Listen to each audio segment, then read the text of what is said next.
Chapter 464. The Rapid Stream Castle had almost fallen. Only one city was needed for the Horde's flag to be placed on top of the Rapid Stream Castle's palace. But the 2 or 3 seemingly narrow city districts in front of the palace had become a meat grinder for both the Alliance and the Horde. There was no such thing as a front, and the humans were playing hide-and-seek. They could pop their heads out of the rubble of any ruins, or even shoot an arrow straight at the orc's head without popping their heads out. It was not until the Horde broke through the outer walls of the Rapid Stream Castle and entered the city district that they were shocked to find that the entire mountain under the ancient capital of Thoradin the Great was almost hollowed out.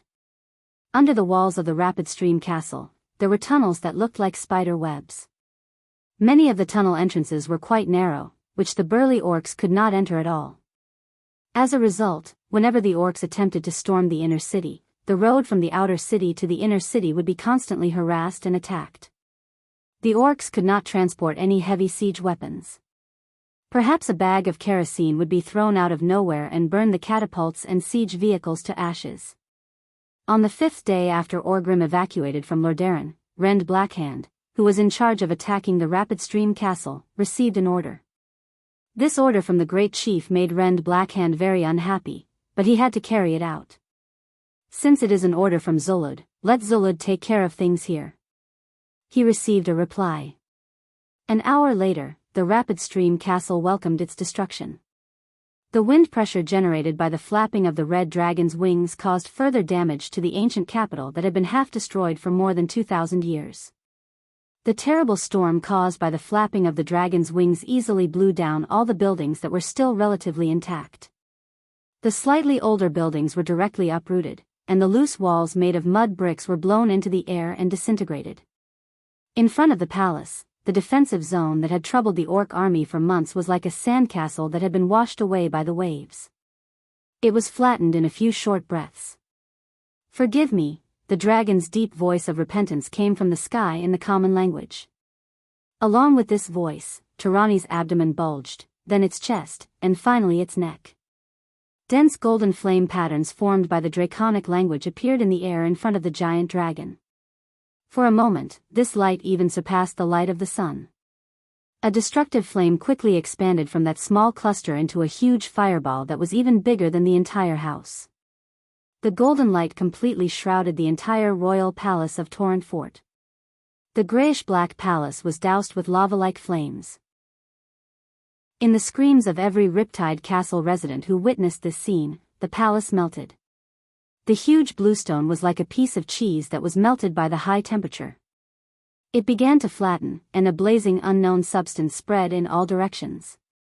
The symbol of Riptide Castle was gone. The ancient capital of the Arajuo Empire, which had been passed down for over 2,000 years, was gone just like that. Talanistas looked a little weak, but the orc on his back roared loudly. The pitiful ancient dragon had no choice but to pull himself together. He aimed at a huge cave and spat out what was left of his dragon breath. It was as if a terrible volcano had erupted in the underground pit. The narrow tunnels that restricted the orcs from entering became the graves of the humans.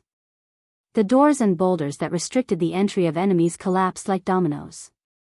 Not only Tirani's, but the other red dragons also followed the orcs' orders and quickly found a deep pit, spitting their dragon breaths into it.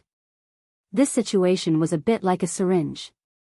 With enough pressure from one side, the flames spread along the tunnel to all the space in the mountain.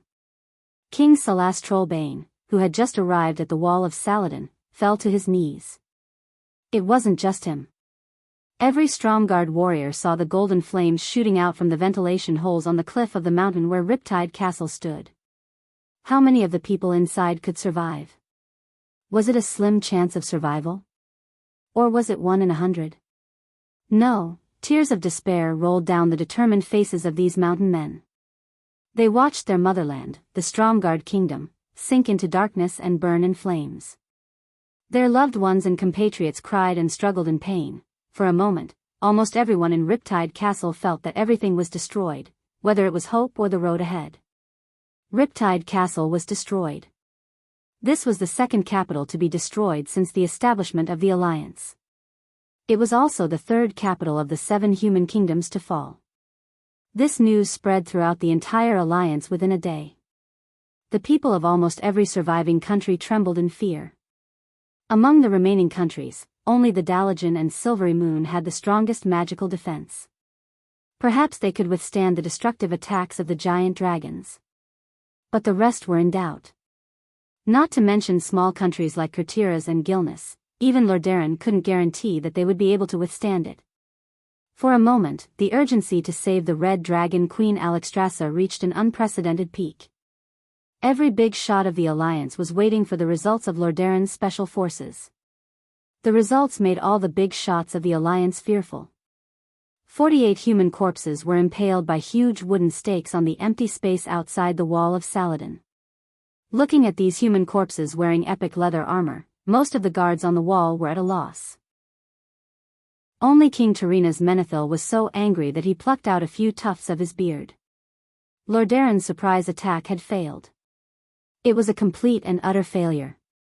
The high-level bandits that Tarina's had sent were all killed. Not a single one managed to come back to report back to him. This was the most severe slap to Lordaeron's face. For a moment, Duque's act of saving himself and the Red Dragon Queen had attracted the attention of all the big shots of the Alliance. An uneasy feeling enveloped the Kirin Tor Council of Six. In the conference hall in the air, there were no walls. Large amounts of light and dark clouds surrounded these high-level mages, flowing and changing constantly. Looking up, it seemed that even time had become faster. Only the dark gray marble floor, which was inlaid with diamond-shaped runes that symbolized the four major elements, gave this scene some semblance of reality. At this moment, the fiercest debate broke out in the conference hall. These usually elegant and scholarly counselors were now even more rowdy than antis in a wet market. I have no objections to supporting Duke Marcus. I have to admit that he's a great guy who can create miracles. But why did he name Ronan? Chapter 465. Ronan? A counselor shouted, Ronan. Hasn't he killed enough of his own people? 5 outstanding young Morning Star magicians died to his dangerous magic. He doesn't even have the right to wear a magician's robe anymore. He only brings danger, not hope. Even a goblin's bomb is more reliable than him. Another counselor agreed. Everyone knew that a goblin's bomb could explode at any time, even if it was disguised as a handsome man lying in an ice cave. If it was someone from before he transmigrated, it would be the new era's Should I Die Happy 7. Although I believe that His Excellency Marcus can suppress this maverick, aren't you afraid that he will kill His Excellency Marcus ahead of time by putting him together with our Alliance star? A slightly chubby member of Parliament muttered. Yes. We can't trust him. We can't let that criminal go. The first counselor echoed. From start to finish, only 2 people were silent, quietly watching the 4 counselors argue. Soon, they realized that the chairman and the 6th person were silent. Suddenly, the lively atmosphere began to cool down. Are you done arguing? Antonidas said leisurely, there are only 2 choices in front of us. The first is to gather all the strongest magicians in the Dalajan and Kuel Salis and kill Terranista. But I have to remind you that there is more than one ancient dragon in the Red Dragon army. Many of them are not controlled by the orcs and are hiding. Also, what role has the Red Dragon army played in the Tirisfal Parliament for the past 1,000 years? The 4 counselors did not speak. The counselors of the Tirisfal Parliament were all from the Silver Moon Parliament and the Kirin Tor Parliament. In the past 1,000 years, the Tirisfal Parliament and its guardians had maintained a very good relationship with the red, blue, green, and bronze dragon races in terms of protecting the world. In a sense, the Red Dragon army was actually one of them. The second is to let Duke Marcus, who originally wanted to find Alexstrasza to save his life, carry out this perfect plan that can solve all problems in one go. I understand your concern for Sir Marcus, but, since he doesn't care about Ronan, why should we worry? Besides, I remember that we all owe Duque a favor. When Antonidas said this, the counselors all laughed dryly. That's right, these guys all had a share of the dragon skin and whatnot as casting materials. Of course, a certain counselor named Crasus didn't look too happy when he accepted the bribe. Crasus spoke, although Sir Marcus's name is a bit wrong, Ronan is not an earth wizard, but a morning star. However, this small detail isn't important. What's important is whether we can come up with a better remedy to increase the success rate of this operation. Antonidas suddenly laughed and said, "Didn't our deputy commander of the alliance always suggest that in the battle against the Horde, apart from glory, we should also give material rewards to the real heroes who killed the enemy?" Croesus immediately understood. The one who killed the most enemies in our alliance doesn't even have a staff. The old but experienced chairman chuckled, "I can contribute an epic staff blueprint suitable for both Morning Star and Radiant Moon Magi. In fact, I even have a prototype that I can be proud of." Croesus continued, "As for the cost, that's the alliance's problem. We might as well set the standard higher. For example, killing 1,000 orc warriors to obtain this staff." "Good idea." The other 4 counselors agreed. And so, the Alliance's first epic weapon to reward heroes was born. When Duque received the staff the next day, Duque was still a little confused. He blurted out, "Grand Marshal's battle staff?" Croesus was taken aback. Duke had called out the staff's name in one go. After all, they had come up with the name last night in the Kirin Tor Council. They had originally wanted to call it a hero's staff. However, they felt that it didn't match up to Duque's status, so they simply called it the Marshal's staff. The warrior version was called the Marshal's two-handed warblade, which was forged by the dwarves of Steel Furnace Castle. After all, anyone who could kill 1,000 orc warriors was definitely not a nobody. Being promoted to a general or something was a sure thing. The counselors didn't feel that it was an offense to any country. After all, it meant that a soldier who didn't want to be a marshal wasn't a good soldier. Who knew that Duque would say it out loud? Duque also realized that he had let it slip. Fortunately, he had a chance to fix it. He pointed at the draconic words on the staff. "This is what the draconic words mean. Does this staff have another name?" Croesus became embarrassed. Compared to the elven magic that humans worshipped, Croesus instinctively felt that the magic of the ancient dragon race was more authentic and original. In order to make the staff look high-end, Croesus added a paragraph of draconic words before handing it over. He thought that no one would understand, but who knew that Duque would say it out loud? Croesus was surprised and pleasantly surprised. "Sir Marcus, you know draconic words?" "A little. A little." In reality, Duque didn't know **T. The system only translated 2 words for him. The truth of the matter was that the unique design of the staff had evoked the memories of a veteran player. The entire staff was white in color. The head of the staff was a chess-like horse's head, and on both sides of the horse's head was a pair of raised wings. There was a mysterious arcane power lingering at the tip of the staff, causing 4 white, mithril-shaped ornaments that looked like kite shields to revolve clockwise around the staff. Below it was a very Alliance-style ribbon, and then there was a brown handle and a translucent prismatic blue magic crystal at the end of the staff.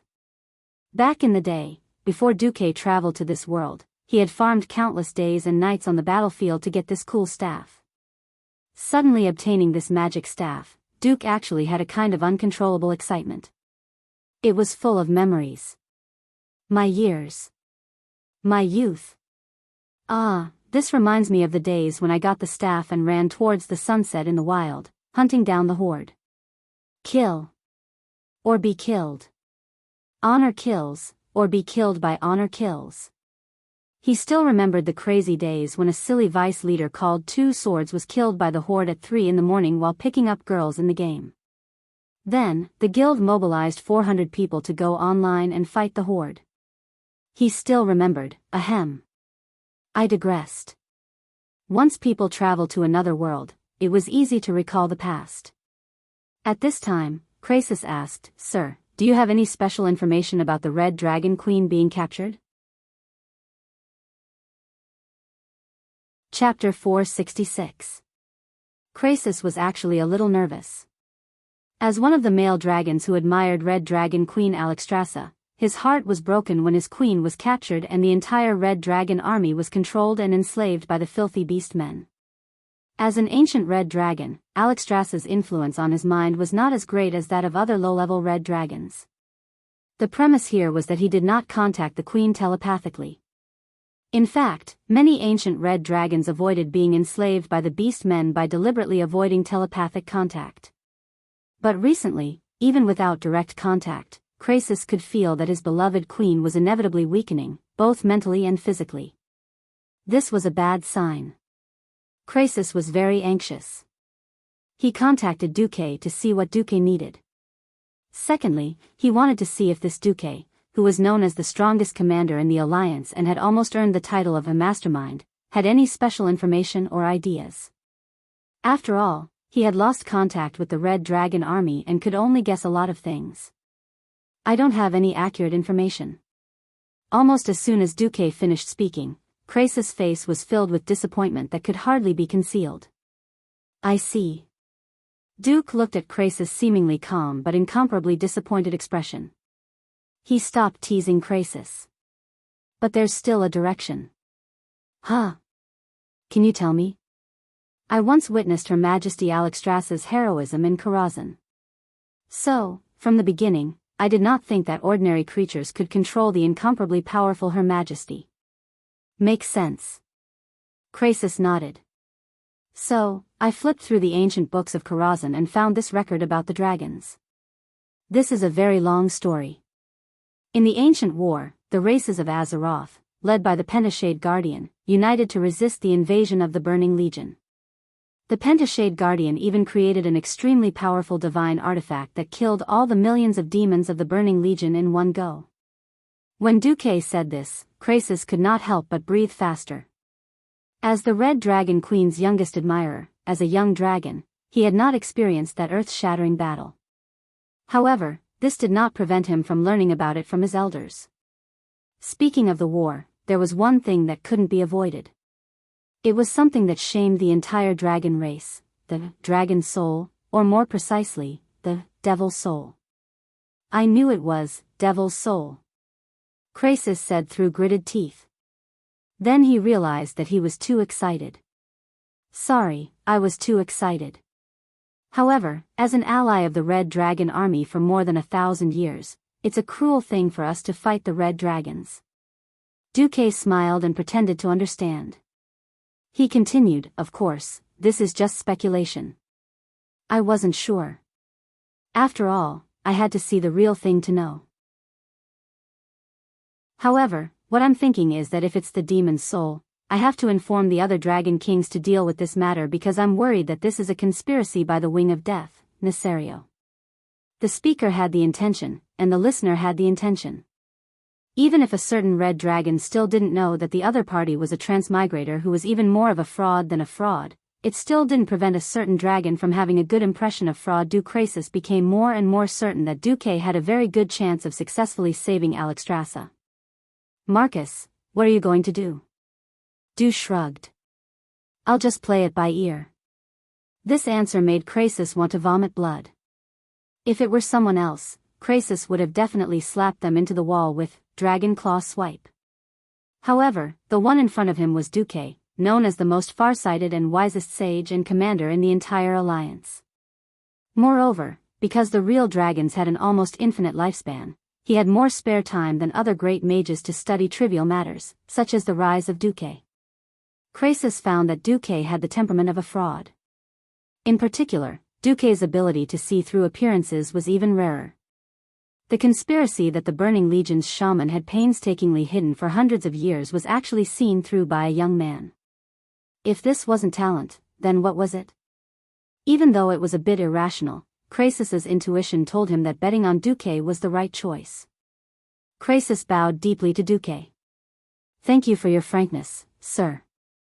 You didn't have to tell me at all. No. You're also half a master to Ronin. I'm just telling you not to worry. Ronin. Krasus felt a bit strange when Ronin was mentioned.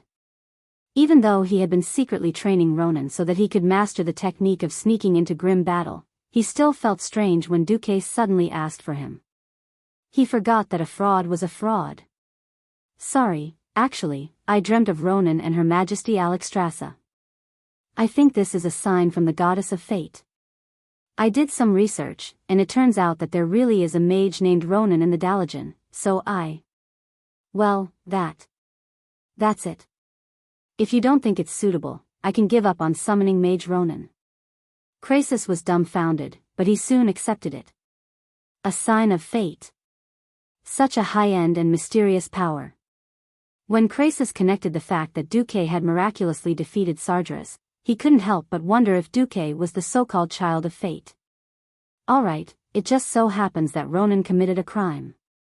Even though he's currently in detention and under investigation, he's probably willing to use this method to prove himself. Not to mention that he's working with the Alliance's hero, Duke Marcus. I just hope that he won't be so careless and drag you down with him. Don't worry. I'm very good at instant casting, ice barrier. Krasus was speechless. The matter was settled. Half an hour later, in a room in a side tower of Violet Castle, a mage was waiting for his latest punishment. He looked about him with boredom. There was a brocade hanging on the thick stone wall in front of him. The violet area in the middle was embroidered with a complicated golden eye that seemed to be able to see through everything in the world. Below the eye were 3 golden daggers pointing to the ground. This flag of the Dalajan, this symbol, had always been raised high during the war, fulfilling their mission to protect the Alliance, even though not every Kirin Tor member fulfilled their mission with honor. He was a little anxious because the latest news was that he was actually connected to one of the Alliance's 2 heroes, Duke Marcus. He wasn't sure if this was a blessing. Chapter 467. Ronan raised his head and gazed into the distance with his deep green eyes under his thick red hair. There was a scar on his nose from a fellow apprentice, but no matter how skillful the culprit was, Ronan had never thought of fixing it. Even so, Ronan did not look ugly. He had a straight and elegant chin and a sharp face. His arched eyebrows made him look like he was full of sarcasm and suspicion. Most people were superficial. Before understanding the beauty of the other party's soul, they would often reject the other party from the bottom of their hearts because of the bad habits brought about by the appearance association. Ronan was treated the same way. His appearance had caused him trouble in communicating with the higher-ups more than once. Every time he tried to alleviate all of this, his ferocious expression and slightly exaggerated body language could only play a negative role in the situation. He wore an elegant midnight blue robe. His tall and handsome figure was very eye-catching, even to the mages. Ronan was silent. He had sacrificed 5 outstanding companions in the last mission. To him, who was waiting for an interrogation, any extra words would only make the accusations against him more severe. He stood in the middle of the room and looked at the door again, waiting for a mage to come in and speak to him. An interrogation, or a direct sentence from an important figure. The door, which seemed to be made of solid metal, disappeared without a sound. It was the same for a door made of magic. It was controlled by a magic program that normal mages could not understand. The Kirin Tor Parliament had used this cage system to imprison many criminals in the Violet Prison under the Dalajan. It had been like this for hundreds of years. The sudden light from the door made Ronan turn his head and close his eyes. But quickly, he opened his eyes and looked straight at the door. To his surprise, it was not the intimidating inquisitors and their assistants, nor was it Krasus, who was half his mentor. Instead, it was a young sorcerer with a tuft of silver hair. His hair did not look like it was dyed, but it did not match his young face. Ronan looked at the person who came. It was Duque. Duque was also sizing Ronan up. He saw a pair of deep green eyes that were as calm as a lake before a storm. There was no fear, no anger, and no hatred. He could clearly see the ugly scar on Ronan's nose, as well as the helplessness under that seemingly vicious expression. Not only that, it was hard to even find anger. This kind of incongruous feeling made it difficult for Duque to connect the person in front of him with the glorious Kirin Tor Archmage in history. This was the first time Duque had seen such an expression since he transmigrated. It was an expression that could only be seen after one had been abandoned by one's teacher, rebuked by one's peers, insulted by the world, and made enemies with the entire world. If it was an ordinary person, most of them would bend their back and lower their head in front of a high-ranking person, trying their best to show a humble and pitiful posture. But Ronan didn't. From the moment he opened the door until now, his posture had been as straight as a pine tree. He did not raise his chin, nor did he lower his gaze. He just calmly looked straight into Duque's eyes. That's right. Ronan was not afraid of death, nor was he afraid of being questioned. He was only waiting for the result of his trial. Was it eternal oblivion, or redemption? Hello, Ronan. My name is Duke Marcus. Nice to meet you. Duke Marcus? The 1.5-year battle at the Door of Darkness had made Duque's name known across the 2 continents. For the first time, Ronan was stunned. Why would such a famous person come to see him? My apologies, please forgive my stupidity, my lord. I don't understand how a sinner like me can help you, my lord. Or should I say, aren't you afraid of bringing misfortune upon seeing someone like me? Duque laughed. If it really is the power of the goddess of misfortune, perhaps anyone who looks at it will meet with misfortune.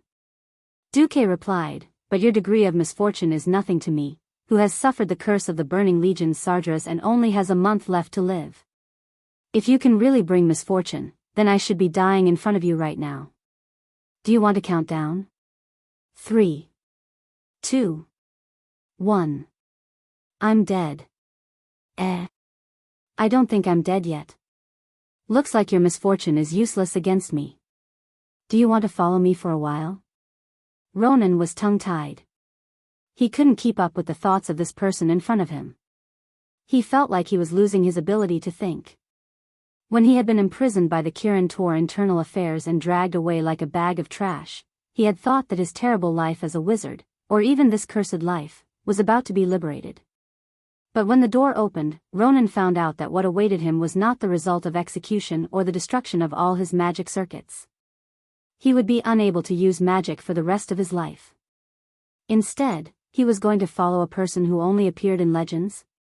Ronan was stunned. Duque scratched his head, looks like my reputation isn't working. Then, for the sake of the Alliance, the humans, the dwarves, and the high elves, can you help me? This is a mission with a very high level of danger. When Duque said this, Ronan suddenly came to a realization. Ronan lowered his head for the first time and then quickly raised it again. There were a few more tears at the corner of his eyes. He shouted at the top of his lungs, I'm willing. I'm willing to do anything. I don't need to make any contributions. As long as I can wash away the sins on my body, so that I don't have to think about the faces of the victims' families every night, and make my heart feel better, I'm willing even if I have to die. Duque was stunned and then came to a realization. Azeroth's history still had its original momentum. But this was different from the original timeline. At the original timeline, Ronan had gone to save the Red Dragon Queen. That was after the war had ended and he had been imprisoned for a long time. At that time, Ronan had already calmed down, or perhaps his heart was dead. But now, after Ronan had committed a crime, he was in the most pain and his conscience was at its worst. It was as if he was in front of a cliff, unable to find his way out. Just as he was venting his pain, Duque had extended a simple wooden bridge to him from the other side of the cliff. Even though it looked unstable and had all sorts of questions, there was no doubt that this was Ronan's only salvation. Duque lowered his head and sighed, Ronan, if you follow me from now on, let me tell you why your magic always goes out of control. Chapter 468. What did it feel like to guide someone who was only half a step away from becoming a mage god? It felt good. It felt really good. It was like traveling to the past and teaching Edison how to invent and think about life. It was like teaching him to apply for a patent for his invention. If Ronan was a girl, it would be as bad as teaching a little girl who believed in Santa Claus to go to Mount Akina to watch an old driver drive. Fortunately, Ronan was male. Just like that, Duque's rescue team was formed, carrying the will and hope of the entire alliance. This was not an exaggeration at all. Tyrannisa's frontal attack put a lot of pressure on the alliance. They wanted to gather their army and counterattack in one go, taking back the Arthi Highlands first. In the end, more than 200,000 troops were blocked by an ancient dragon at the wall of Thoradin, unable to advance. If not for the Griffin Knights of the Wildhammer dwarves showing enough ferocity to fight, Tyrannes might have charged straight into the army camp behind the wall of Thoradin and washed it with dragon breath. The ruler of the skies was just that domineering. Duque, Gavin Rad, Sasha, Ronan, and Marion Firewing, who was forced into the team. This team of 5 seemed to be very low-key, but it had gathered quite a lot of big names. A deputy commander of the Alliance, a first-generation paladin, a ranger general, a future great mage, and a Silvermoon counselor. "Why did you come?" Duque asked Marion, the beautiful female high elf mage. "For the future of the Alliance. Duke is such a young and promising member of the Alliance. If he were to die under some terrible curse, it would be such a pity. This would also damage the relationship between Kuel Salas and the Alliance. The Sun King and the Alliance agreed that only you are the best bridge between us and the Alliance." At this point, Marion rolled her eyes and continued, "Besides, isn't saving the beautiful queen from the hands of the evil and filthy orcs the standard template of a legendary story that can be sung and moved to tears? Is it wrong for me to want to be a part of the legendary story?"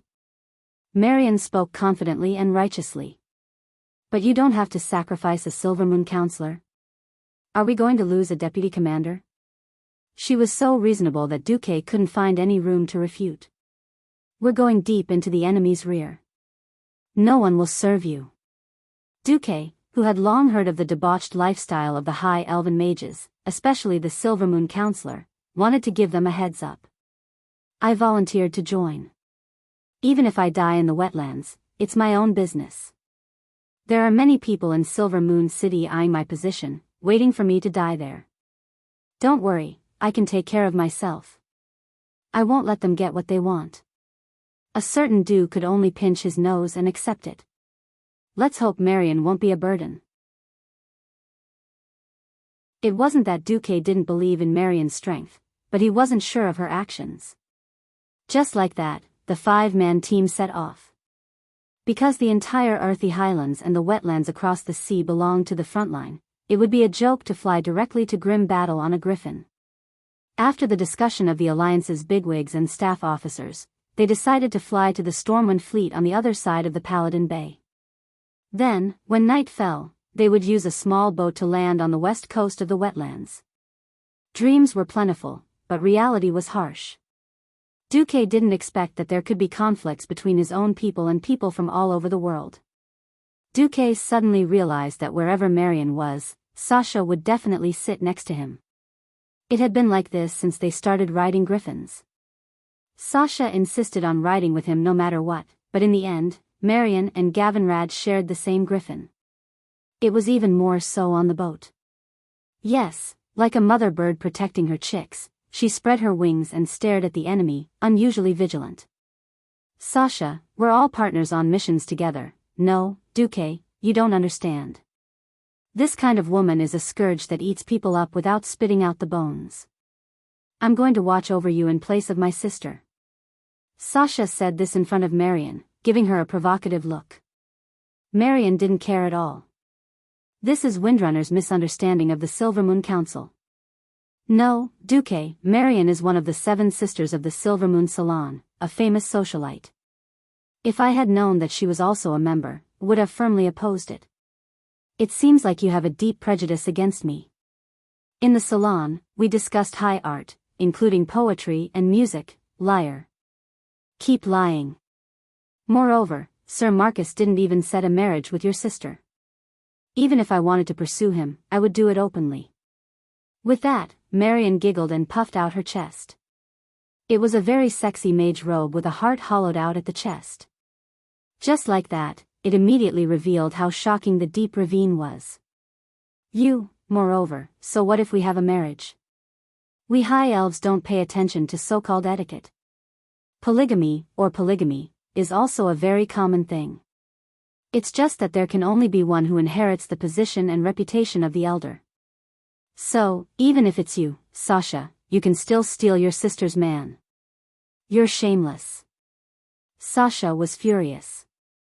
Especially when Sasha turned her head and saw that Ronan's eyes were a little straight. She only retracted her gaze with a red face when she saw it. Gavin Rad. This noble wastrel holy knight didn't hide his admiration for Marion at all, in the form of whistling.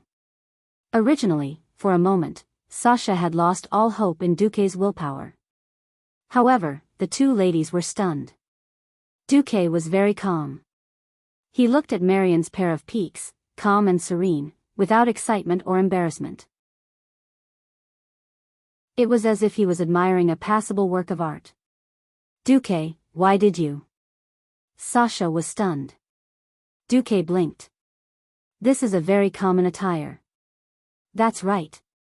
This level of exposure can make a veteran of 10 terabytes of romantic action movies like me get excited and have a nosebleed. You're looking down on me too much. Even elementary school animals wouldn't freeze at this level.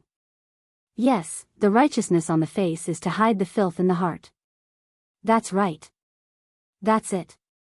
It just so happened that Mediv still had a lot of moral integrity left, and Duke now looked like a saint. Sasha was a little surprised. To avoid alarming the tribe, the ship chose to dock at night. A speedboat sent the group of 5 to the shore in the night, probably near the future Menethil port. Then, a group of sailors sent them and their horses ashore. After getting off the ship and stepping onto the shore of Cosmodon, the group entered an environment where beastmen walked everywhere and dragons flew in the sky. So, they bickered a little on the ship, but once they got off, everyone quietened down. Chapter 469. On the battlefield, the situation was extremely heated. After suppressing the alliance at the Saladin Wall, the Horde desperately needed a diversion to vent their anger. Of course, Orgrim found one. Of course, it was Ghoul Dan's betrayal. Orgrim immediately mobilized the two brothers, Rend Blackhand and Maim Blackhand, and led 50,000 men to chase after Ghoul Dan's Twilight Hammer and Storm Predator clans. Apart from that, there were also many Dragon Knights.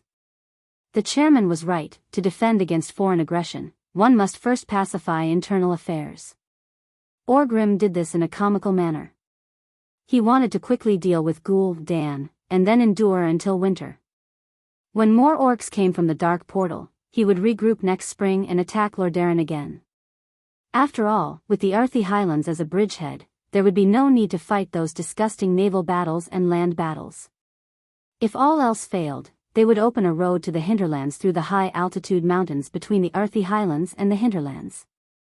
It all depended on how the alliance defended the long front. Unfortunately, his opponent was Duque. Duke's goal was to kill as much as possible of the tribe's strength. Even when he was not here, there were still legends about him. Dooku was no longer around, but his plan still had epic-making guidance. That's right, Orgrim's last 10,000 men did indeed cross the Alterac Mountains day and night to avoid the Alliance's pursuit.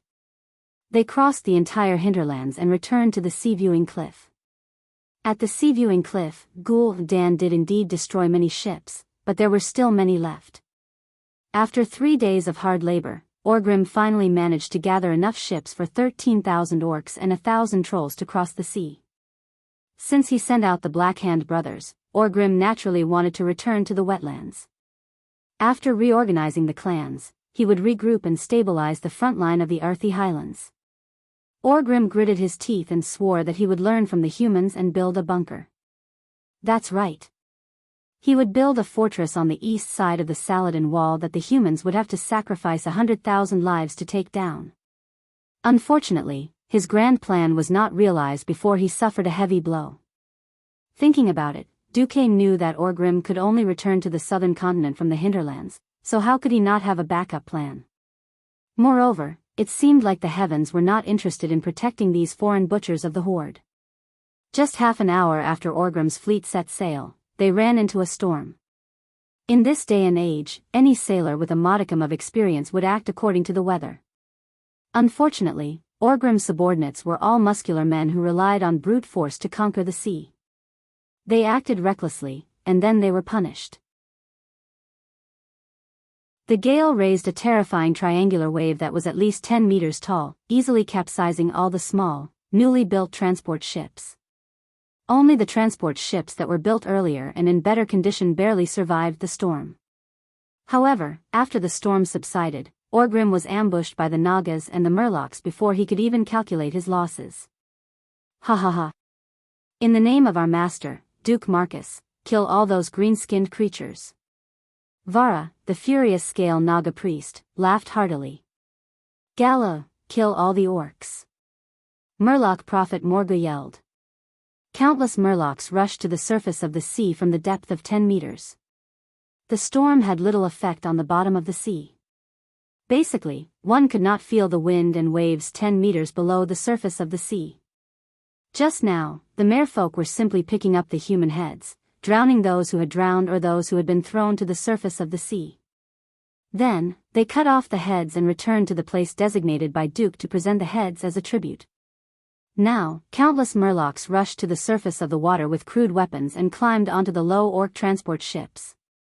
They bullied the orcs who had been fighting against the storm for several hours and had exhausted their strength. They shook the not too wide orc transport ships, causing the orcs to lose their balance. On the shaking ships, the heavy weapons that the orcs were so proud of became a burden.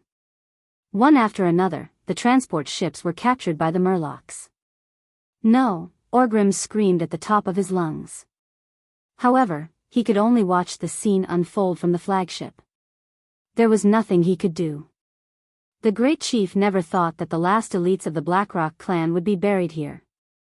After all, this was the last group of Blackrock orcs who had fought against the Draenei. They had rich experience and the strongest physique. They were the elites of the elites. They defeated the Draenei who played with the holy light. They were the vanguard of the expedition to Azeroth. They had killed more than 100,000 humans in the Elven Forest, killed the long-eared High Elves, destroyed Alterac, fought under Lordaeron, and attacked the north camp of the Alliance. They had never surrendered to any enemy, but because they were not good at swimming, they were going to die here? Great Chief, let's go. Torghese of the Dragonmaw clan rode his dragon and swooped down at high speed. He let the dragon hover in the air. The dragon turned its snake-like neck and let out a threatening roar at the Murlocs in the distance. Unfortunately, there was only one dragon, and it had followed to cover the great chief. A normal red dragon did not have the stamina to stay in the air for so long. Only a dragon over 1,000 years old could cast an anti-gravity spell on itself, allowing its huge body to hover in the air effortlessly. Great Chief, let's go. The damned Murlocs are already digging at the bottom of the ship, Orgrim's personal guard captain, Hamark, said. Dragons were the rulers of the sky, but not the king of the sea. No matter how strong the dragon's breath was, it could not evaporate the entire endless sea. As for the Murlocs digging at the bottom of the ship under Maugre's command, the dragon could not do anything.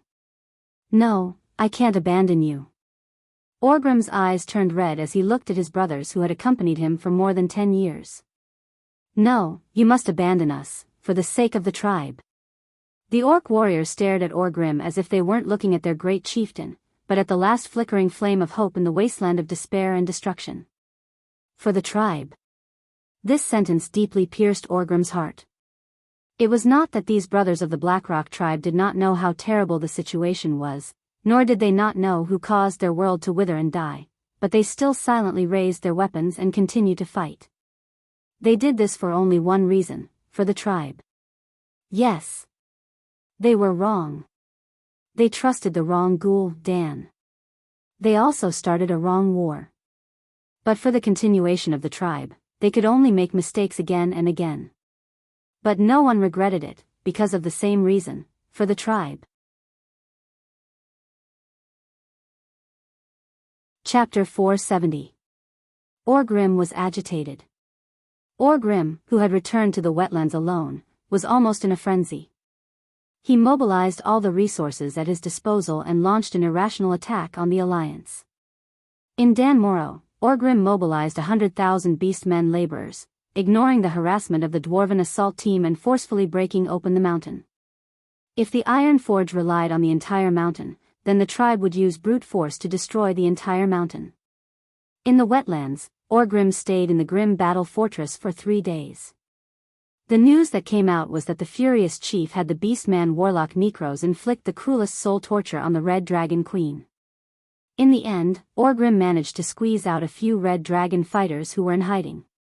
Karantaz, Gahiran, Christasa, Hilstrasa.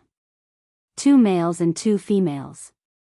Unable to endure the faint waves of pain that their queen transmitted through her soul, the 4 dragons jumped out on their own and landed in the tribe's bowl. As a result, the tribe now had 5 ancient dragons, or at least close to the ancient level. These 5 giant dragons harassed the Alliance's defense line day and night. The entire Alliance was in a heated argument over whether or not to kill these red dragons who had become enemies. Did the Alliance have no backup plan? Definitely not. In a throne meeting at the command center near South Shore, King Salas of Stromgard, whose country had officially been destroyed, was furious. Bang! Bang! Bang!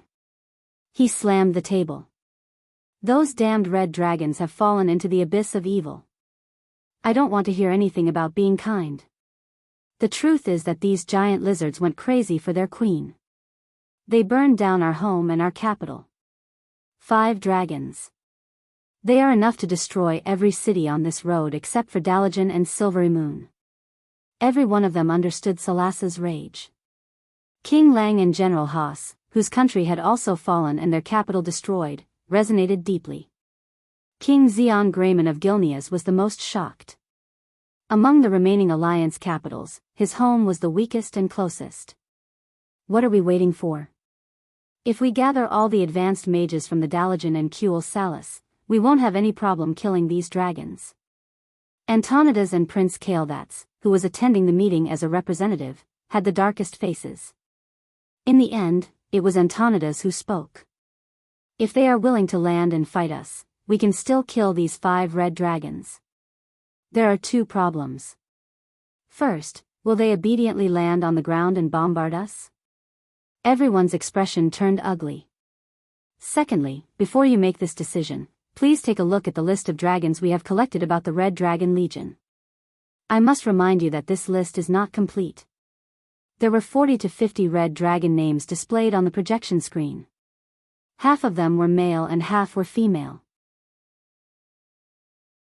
At the end of the name, the age of the dragon was also roughly stated.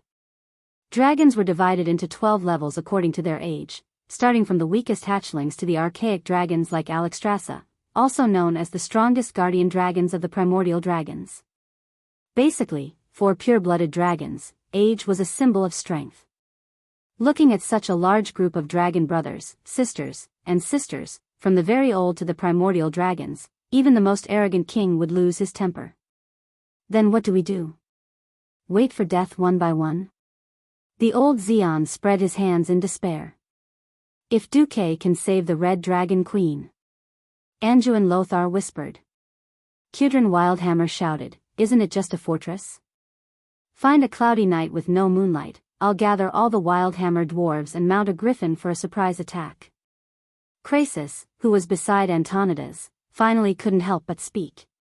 Please, do you think that Queen Alexstrasza, who participated in the primordial war and killed tens of thousands of demons, is tied up in a fortress by a thumb-thick chain, waiting for you to rescue her? Then what's going on? Dwarves had always been the negative example of the word patient. Kudrin had a look of, I'll give you 10 seconds to solve the riddle, and if you don't tell me the answer, I'll flip the table. Krasis added, Sir Marcus isn't very sure himself, but he has a direction. Krasis didn't dare to say the word demon's soul, because he had a bad feeling, as if someone was manipulating Alexstrasza's fall. What the hell, in the end, we still have to trust that brat Duque? King Xian muttered. King Terinas narrowed his eyes. Our vice commander has always done a good job.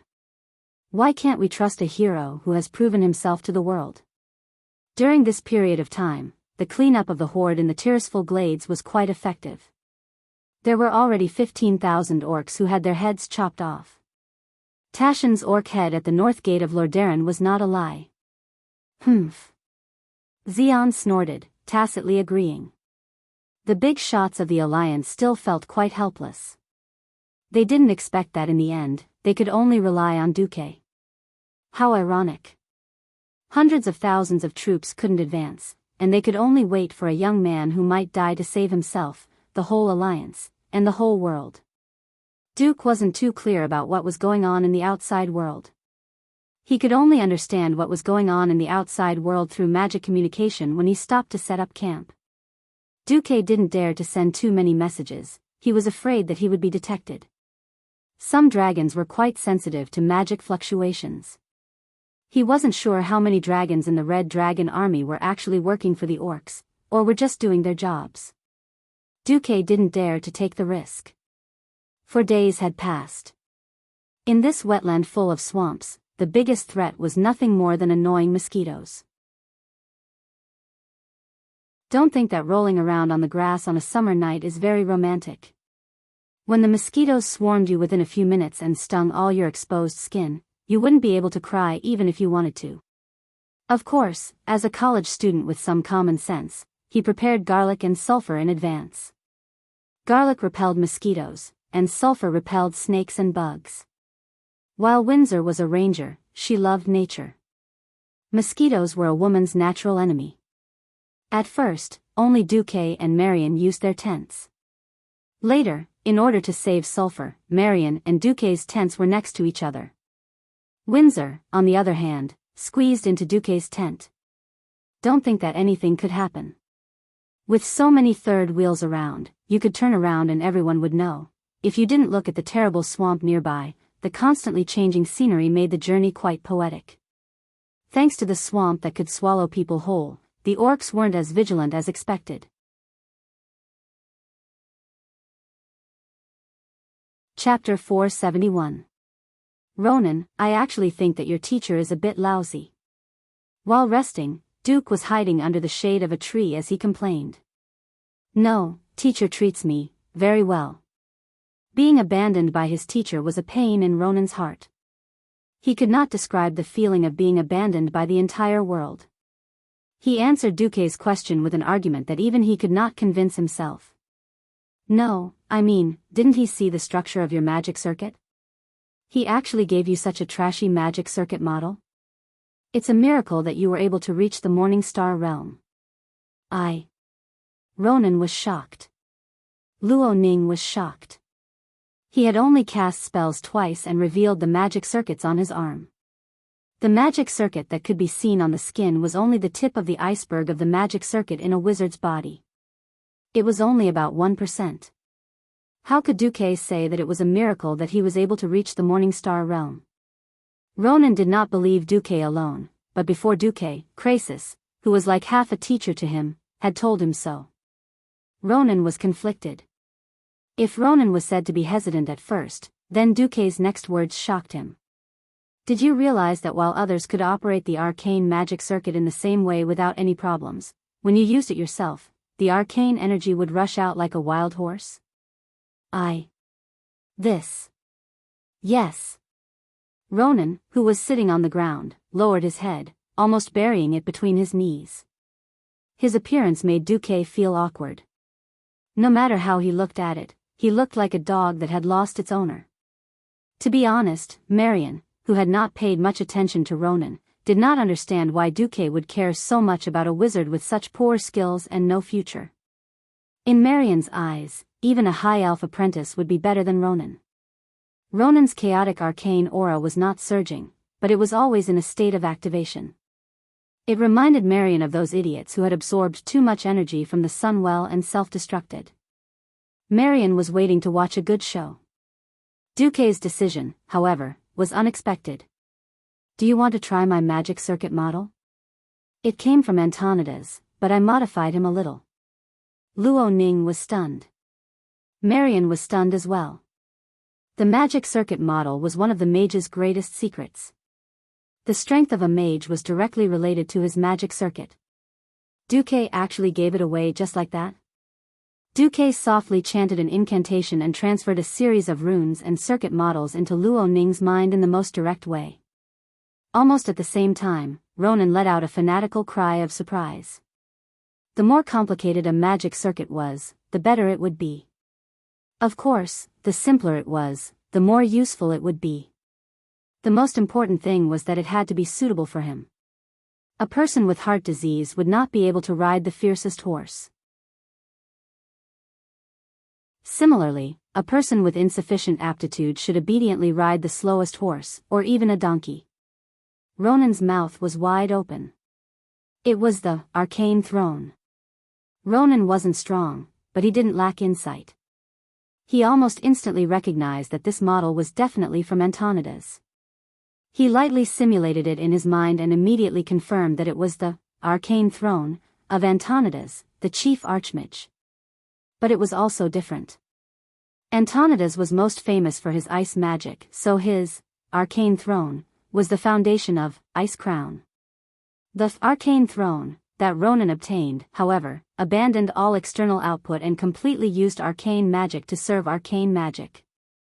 Luo Ning was inexplicably shocked and cried out, "Duque, how did you know that I'm most proficient in arcane magic?" Duque smiled. "I could tell at a glance." "Well, from Snowstorm Daddy's description of you, he could tell at a glance." This gift is too precious." Duque, however, shook his head. "First of all, this isn't the complete, arcane throne. This is just a model to inspire you and provide you with reference.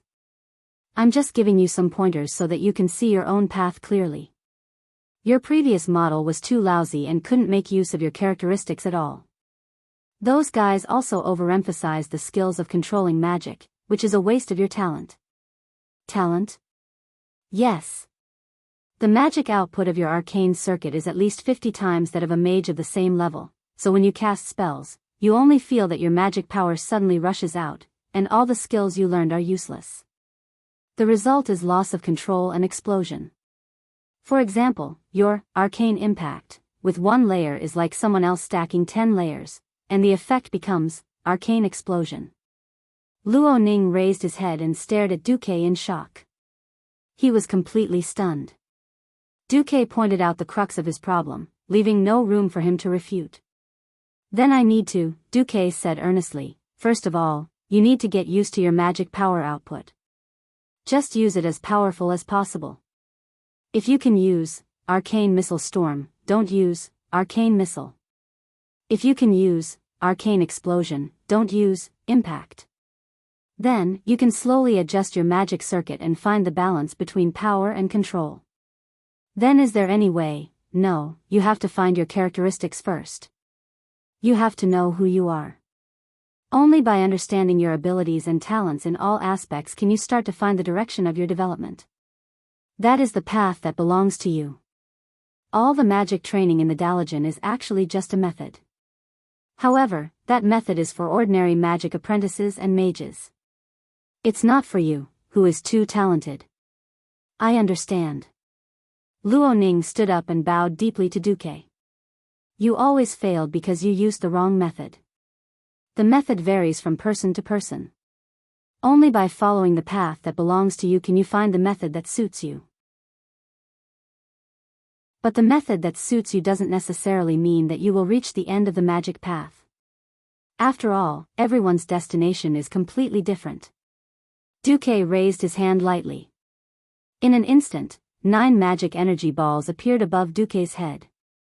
Arcane, ice, and fire. 3 different types of power merged harmoniously in Luo Ning's hand, turning into 3 frostfire arcane energy balls.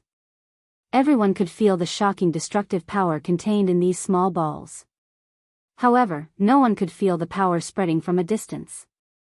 Under Luo Ning and Marian's gazes, Duque stopped the fusion and cycle of magic, slowing down the entire cycle. The terrifying power dissipated silently, and the surrounding magic waves quickly calmed down. After 3 breaths, not a single trace of magic could be seen in the air.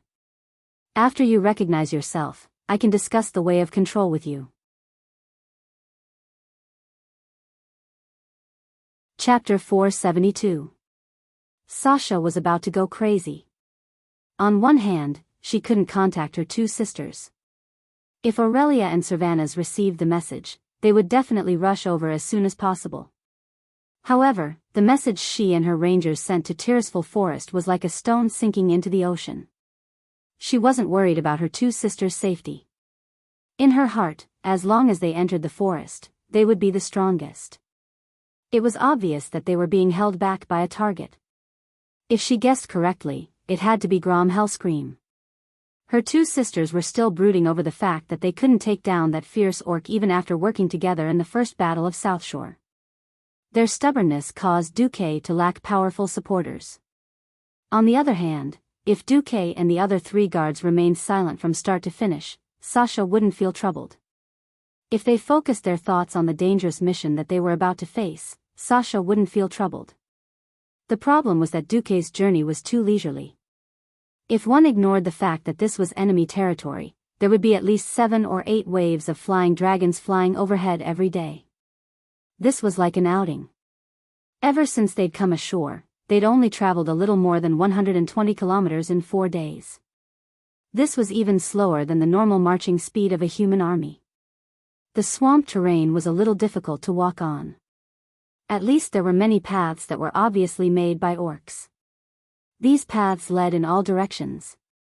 As long as they headed east, they definitely wouldn't lose their way. However, Duque just rode on his horse, joking with Marion and Gavin Rad. He occasionally gave Ronan some pointers, but he refused to speed up. Everyone could see that Duque's hair was getting whiter by the day. The small tuft on his forehead turned white at the temples. Sasha also accidentally saw that the skin on the inside of Duque's left arm was starting to wrinkle like an old man's. Sasha finally couldn't take it anymore. She pulled Duque behind a small hill and said, "Duque, did you notice? Your hair is rapidly turning silver. Isn't silver good? Silver is quite pretty.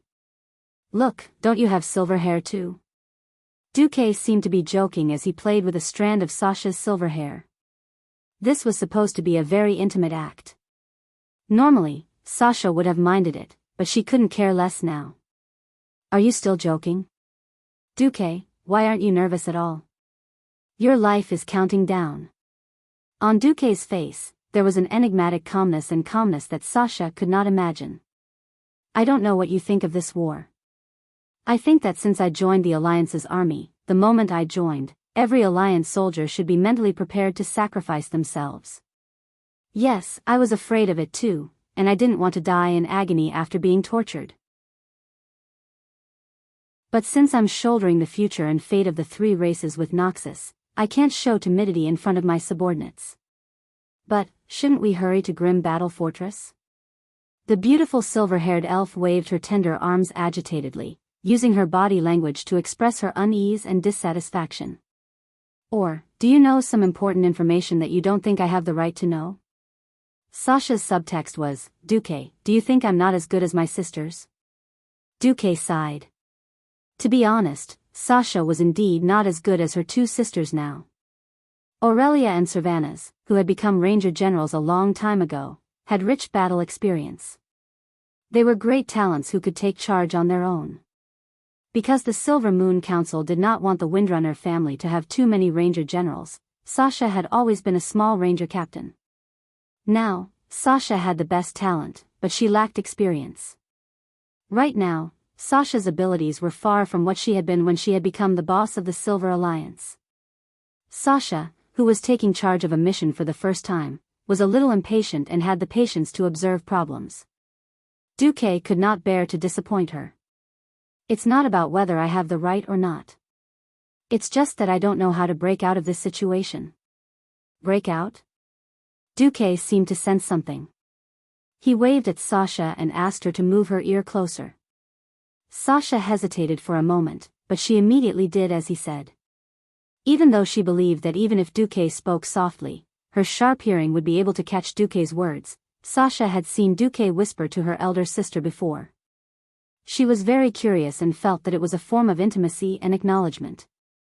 Yes, acknowledgement from a very great human commander. However, after moving closer and sticking her ear closer, Sasha regretted it a little. Duque's soft breath tickled her pointy ear. It was a strange and numb feeling that she had never felt before.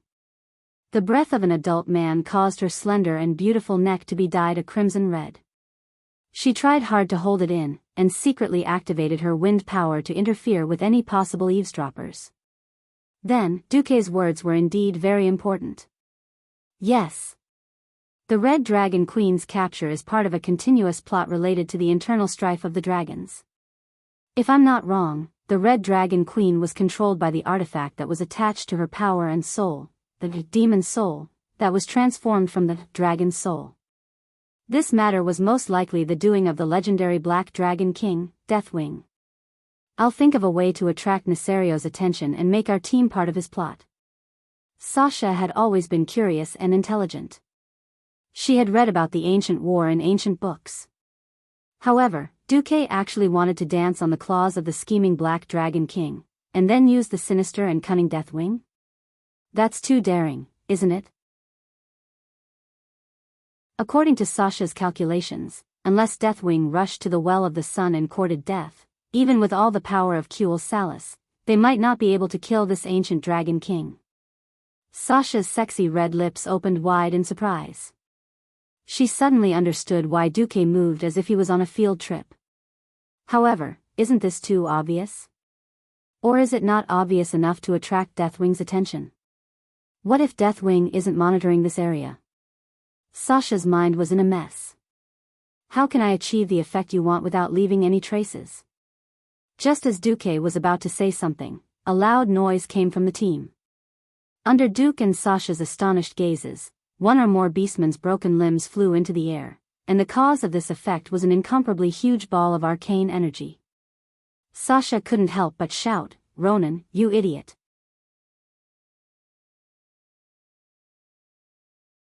Chapter 473. At first glance, it looked like a wizard casting an arcane explosion spell, the huge purplish-blue ball of light expanding at high speed. However, it was clear that it was actually a huge turbulent flow of arcane energy in the form of an arcane missile. After destroying the target it was supposed to attack, this huge ball of arcane energy suddenly flashed and crashed into another hill in the distance. Break! Break! Break! Break! The violent arcane energy turned into countless blue arrows of light, turning the entire hill into a sieve. Gravel flew everywhere, and the dust settled in the damp breeze unique to the wetlands. It was no wonder that Sasha was so agitated. The intense undulations of arcane energy told the red dragon in the sky that something big had happened. The dragons knew how much damage a Morning Star wizard could cause, and would not ignore it. In this era where illiterates were everywhere, some might know that human magic came from the High Elves, but very few knew that the dragons were the ancestors of magic. In ancient times, when the creation titans had arranged for the 5 dragons to become the dragon protectors of the world of Azeroth, they had arranged for the oldest blue dragon king, Maligos, to be the protector of magic. The other dragons had their own characteristics, but they were all very sensitive to magic. As Sasha cursed, she took out the longbow on her back with dazzling movements and nocked an arrow. The orc that had just been killed was obviously not worthy of Sasha's vigilance. The enemy came from the sky. Ronan, who had just finished pouring out his magic, had yet to recover from the violent but overly effective magic attack when he suddenly felt a shiver pass through his body. The feeling scared him so much that he almost jumped up from the ground. Something was approaching. He raised his head to look at the sky, only to see thick, gray, cotton clouds. "Idiot, hurry up and leave." Gavin Rad grabbed the collar of this troublemaker and dragged him onto his horse. Ronan's face was pale. He realized that he had messed up again. Just because of a few orc laborers lying in ambush in a mud hole beside the swamp, he had alarmed the god of death in the sky. Trying to keep his head up on the back of the jolting horse, he saw an invisible ripple in the eastern sky, spreading out in all directions with something at its center. It was a little like a drop of water falling on the surface of water, creating a circle of ripples, only more violent. The clouds were violently torn apart. What followed was a thunderous ripple that caused Luo Ning to open his eyes wide in shock. Immediately after, a terrifying roar came from the sky. Luo Ning's body involuntarily tensed up as a black shadow broke through the clouds and rapidly expanded in his vision. In just a few seconds, the ground nearby was shrouded by a huge shadow. A deafening roar erupted in the sky, tearing through the atmosphere like a hurricane. Ronan struggled to sit on the horse's back and turned his head to look at the sky. Unfortunately, this time, he saw a scene from hell. A giant dragon covered in flames filled the sky, grabbing Ronan's warhorse that was still struggling and neighing in its front claws. Ronan's meticulously prepared bags of supplies kept falling off the warhorse's back. This dark red giant swallowed the rest of the food on its claws and locked its gaze on the small and pitiful human below. On its shoulder sat a ferocious-looking green monster with long fangs and a battle axe in its hand. It pointed at Ronan and let out an ear-piercing roar, as if giving an order to the giant dragon. The dragon roared and extended its claws, diving towards him. "Damn it! You jinx!" Gavin Rad cursed. He did not hide his hatred for Ronan at all.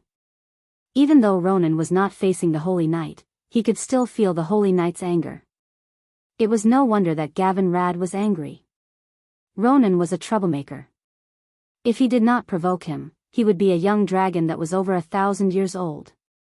According to the reports, this was the strongest red dragon in the entire wetlands. All the older dragons with independent names had gone to attack the Hillsbrad foothills. It couldn't get any darker. Awala, Malasada. At this moment, Marion Firewing, who was not far from them, released an even more violent chain of spells. A huge ball of chaotic ice energy the size of a carriage condensed in front of Marion's left palm. Unlike Ronan's berserk magic, Marion displayed her powerful control as an advanced magus. The sound of wind whistling could be heard. Unlike Ronan's berserk magic, Marion displayed her powerful control as an advanced magus. Not only did the ice arrows form a net that enveloped the Crimson Dragon, but they also had a clear arc as they shot out. Marion was actually able to adjust the angle of the attack after the spell was released to maximize the hit rate. The giant dragon that was already in a diving state was indeed worthy of its title as a 1,000-year-old dragon. It seemed like it could not change its direction at all, but with just a flap of its wings, it suddenly climbed more than 30 meters. If Marion's ice arrows, which had a greater range than Blizzard, could self-adjust, the giant dragon might have dodged them. Even so, the giant dragon still managed to dodge most of the ice arrows. As for the remaining small portion, the giant dragon directly used its dragon breath to cancel them out. Except for two, it was obvious that these two ice arrows were Marion's greatest trump card. They looked exactly the same on the surface, but contained at least 10 times the ice element of an ordinary ice arrow. Not only was it powerful, it could also accelerate. A moment ago, it was as fast as a bird, but in the next instant, it had turned into 2 shooting stars that shot at the orc on the dragon's back. How could a mere dragon maw orc withstand the attack of a veteran Radiant Moon mage? In a breath's time, the orc had already turned into an ice sculpture. Just the tremors of the giant dragon's ascent had already caused the ice sculpture to crack and crumble, turning into ice crystal dust that dissipated in a few breaths' time. Unfortunately, this was already the limit of what Marion could do. If it was a head-on battle on land, the victor would only be known after the fight. However, an elven mage who could not fly against a giant dragon that could freely soar and perform all sorts of tactical maneuvers would only put Marion at a disadvantage. Even though Duque had rushed over and fired a barrage of arcane missiles at the giant dragon, it was still unable to stop the giant dragon from soaring into the sky. The giant dragon circled around 300 meters in the air, its terrifying yellow pupils carefully sizing up the 3 mages below. "Apologies, Alliance mages, I have to report your existence to Necros." The pupils of everyone in the team of 5 shrank.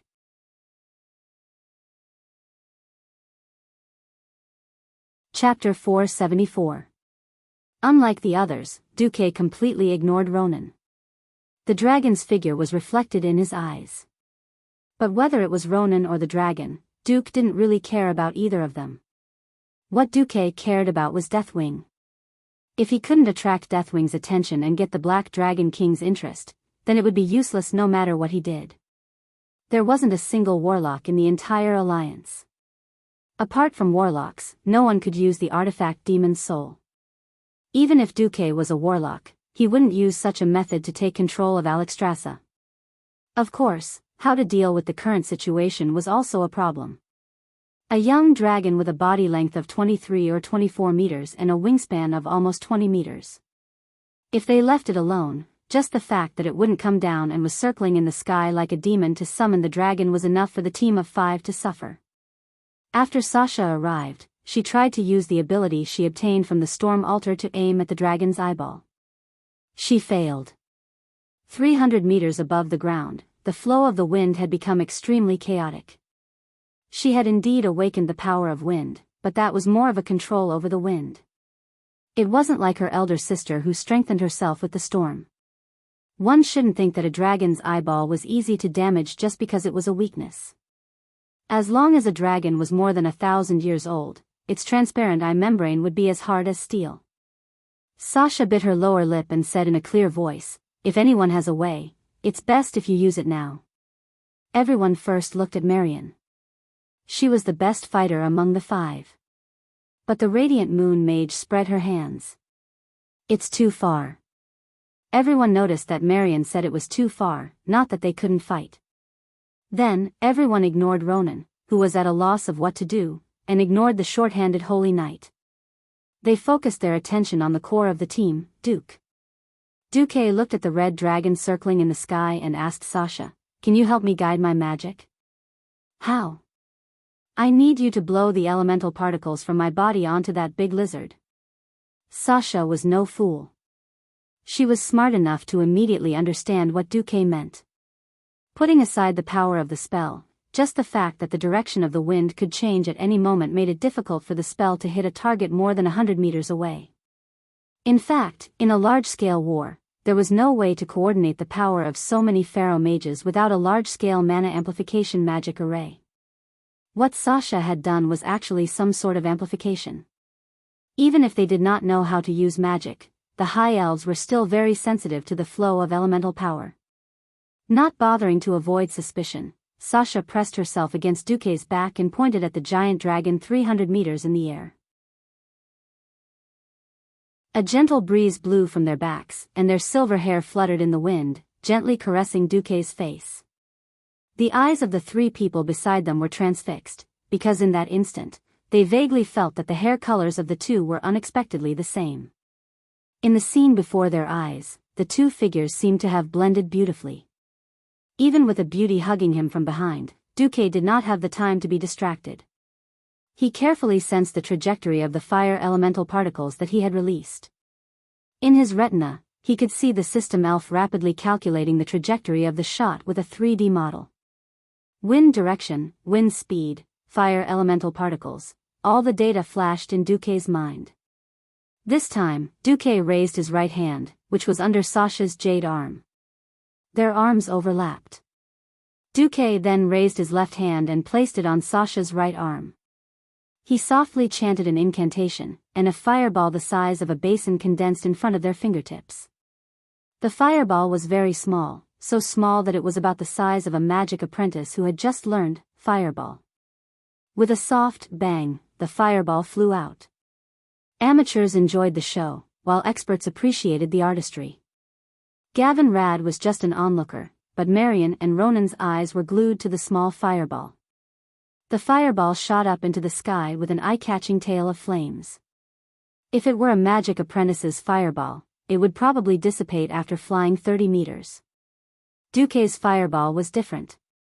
Although it looked like a bonfire in a brazier, the 2 realized that Duque's fireball did not dissipate at all after climbing 50 meters. There were still as many fire elemental particles after flying 50 meters. 100 meters passed. 200 meters. 250 meters. Only then did the fireball visibly shrink. It was not a visual reduction, but the elemental energy it contained had shrunk. At first, the dragon soaring in the sky had only roared to inform its compatriots to come help. It did not care about the fireball at all. From the dragon's point of view, human magic beyond a certain distance was just like the fireworks they played with, purely for show. It was wrong. The fireball still did not dissipate. Instead, it was getting closer and faster. It actually accelerated twice. Roar. The red dragon was furious. Using a fireball in front of a red dragon that specialized in fire was a provocation in itself. Not to mention that the small fireball looked like it could really hit it. Whoosh! Without hesitation, the red dragon spat out dragon breath in an attempt to melt the fireball. Something strange happened again. The small fireball actually made a turn in the air, drawing a dazzling arc, bypassing a large area of the dragon's breath. Then, it accelerated a third time, and finally, the fireball smashed into the giant dragon's lizard face. Red dragons were naturally resistant to fire. The fireball did not do much damage. But it was a slap in the face. In the truest sense, it was a slap in the face from all angles and connotations. Most red dragons did not have good tempers. Not bothering to wait for reinforcements, the 1,000-year-old red dragon flapped its wings and swooped down from the sky. It wanted to teach these insignificant humans who dared to challenge its dignity an unforgettable lesson. As the dragon swooped down, everyone looked at Marion. This powerful counselor of the Silver Moon Council immediately displayed the power of a radiant moon great mage. Complicated arcane energy patterns that were difficult for outsiders to understand spread under her feet. The arcane energy condensed into lines that formed a magic array that was 10 meters in diameter and looked like a work of art in itself. Every inch of the magic array was flowing with mana at a high speed, constantly revolving at a high speed. Then, when the dragon swooped less than 50 meters from the ground, countless magic tentacles that looked like hooks suddenly appeared and netted the dragon.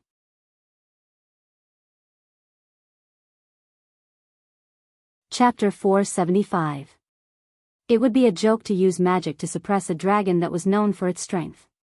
Binding only needed to be controlled at the critical moment. The huge purple-blue energy arrow that Marion had condensed as much arcane energy as possible shot out from her arm that was held horizontally in front of her chest. A huge arrow over 5 meters long pierced through the air and shot towards the dragon. The dragon demonstrated to the team of 5 the terrifying power and superb control of the dragon. It had actually used some sort of berserk sorcery to expand its body by 30%, which was followed by an even more terrifying power. Pft, pft, pft. The tentacles that were made of magic made a crisp sound. In the blink of an eye, the dragon flapped its wings again and leaped 5 meters into the air. This was the 5 meters of life and death. At this pace, Marion's ultimate spell would not hit. At this moment, Sasha made her move. Beauty like a pine tree. Bow like a full moon. 2 sharp arrows, enhanced by the power of the wind, shot straight at the crimson behemoth's head. 50 meters was not a short distance. It should have been faster than Marion's magic and hit the dragon's eyes first. However, the dragon's head suddenly moved at the moment of impact. A moment later, the arrow did not hit the target that Risa had expected. Even though it did not hit the dragon's eyes, the 2 arrows that contained Sasha's full power still injured the dragon's eyelids. Roar! It was an unbearable cry of pain.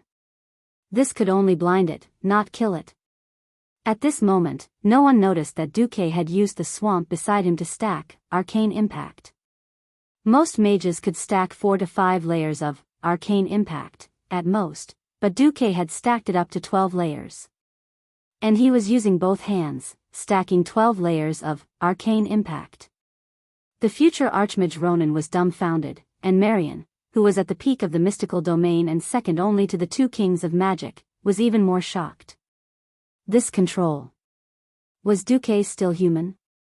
The first arcane impact was released, but it didn't hit the dragon directly. Instead, it hit the left wing. Duque did not expect it to severely injure the giant beast. To the scales and thick skin of a 1,000-year dragon, a Morningstar wizard's magic was no different from a human's ordinary sword. It was a laughable method of attack. However, the impact from arcane impact instantly broke the balance of the giant dragon while Sasha was blinded.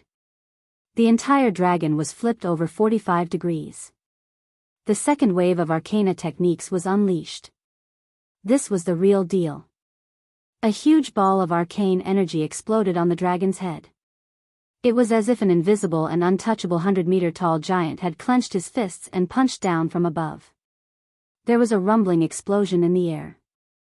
In the next second, the entire dragon was blasted down by this powerful impact. No more, no less. It was exactly 5 meters. This scene was very, very funny. It looked like a frog trying to jump out of a pot of boiling water, but halfway through, it was covered by a lid and had no choice but to fall back into the pot. This kind of coordination was something mortals could not imagine. It was as if the god of fate had said that the next step was for you to die. No matter how careful you were, how you dodged, or how you defended, you still fell for it. It was a mystical force that almost reached the level of fate. But Duque did it. Without Sasha and Duque's coordination, Marian's all-out attack would have sent the dragon flying laughably. With little mana left, Marian could only wait for death. But with the two of them, the dragon was like prey that had fallen into a trap, unable to struggle. Poo. This was the sound of a sharp blade cutting through flesh. The magic arrow passed through the snake-like neck. The top half went in, the bottom half came out, and the chest pierced through the heart, finally emerging from the dragon's back. Bang. This was the sound of a second explosion after the violent elemental force entered the dragon's body. A radiant moon great wizard. This was a power that was second only to the two strongest kings of magi. It finally exploded in the dragon's body, wantonly destroying its internal organs. The dragon's powerful life force was still supporting it. But the intense pain from its neck and lower body, as well as 1,000 years of battle experience, told this young dragon that it was destined to die. This was beyond the limits of what its body could endure. The huge and powerful heart was still beating vigorously. But the dragon's blood that should have been pumped out into the arteries began to spread from the heart due to the destruction of the ventricles. The dragon's blood, which mortals viewed as a treasure, shot out from the dragon's body that had already fallen 30 meters into the air. At this moment, no one in the team of 5 had the time to feel the joy of killing the dragon. They were shocked to see that the dragon's chest had already swelled up, and there was a clear, piercing red light between its ribs like the sun. The dragon was going to go all out. It wasn't just the dragon's breath. The dragon's entire body started to scoop towards the team of 5. This was a dragon's breath at 0 distance. The faces of the 5 in the team were all pale. Dragons had reverse scales. Touching it would enrage them. Now, it wasn't just a reverse scale. You wanted the dragon's life, it would be strange if you didn't drag it down with you. Time seemed to freeze. A distance of 30 meters could be covered in the blink of an eye for a dragon. No matter what decision he made, it was an instantaneous reaction. Gavin Rad, who had been watching the show, activated the paladin's invincibility. The power of holy light burst forth, and he turned himself into a giant golden egg. At least at the last moment, he stood in front of Duque. He got into a horse stance, raised his hammer, and assumed a defensive stance. Ronan and Marian were both mages.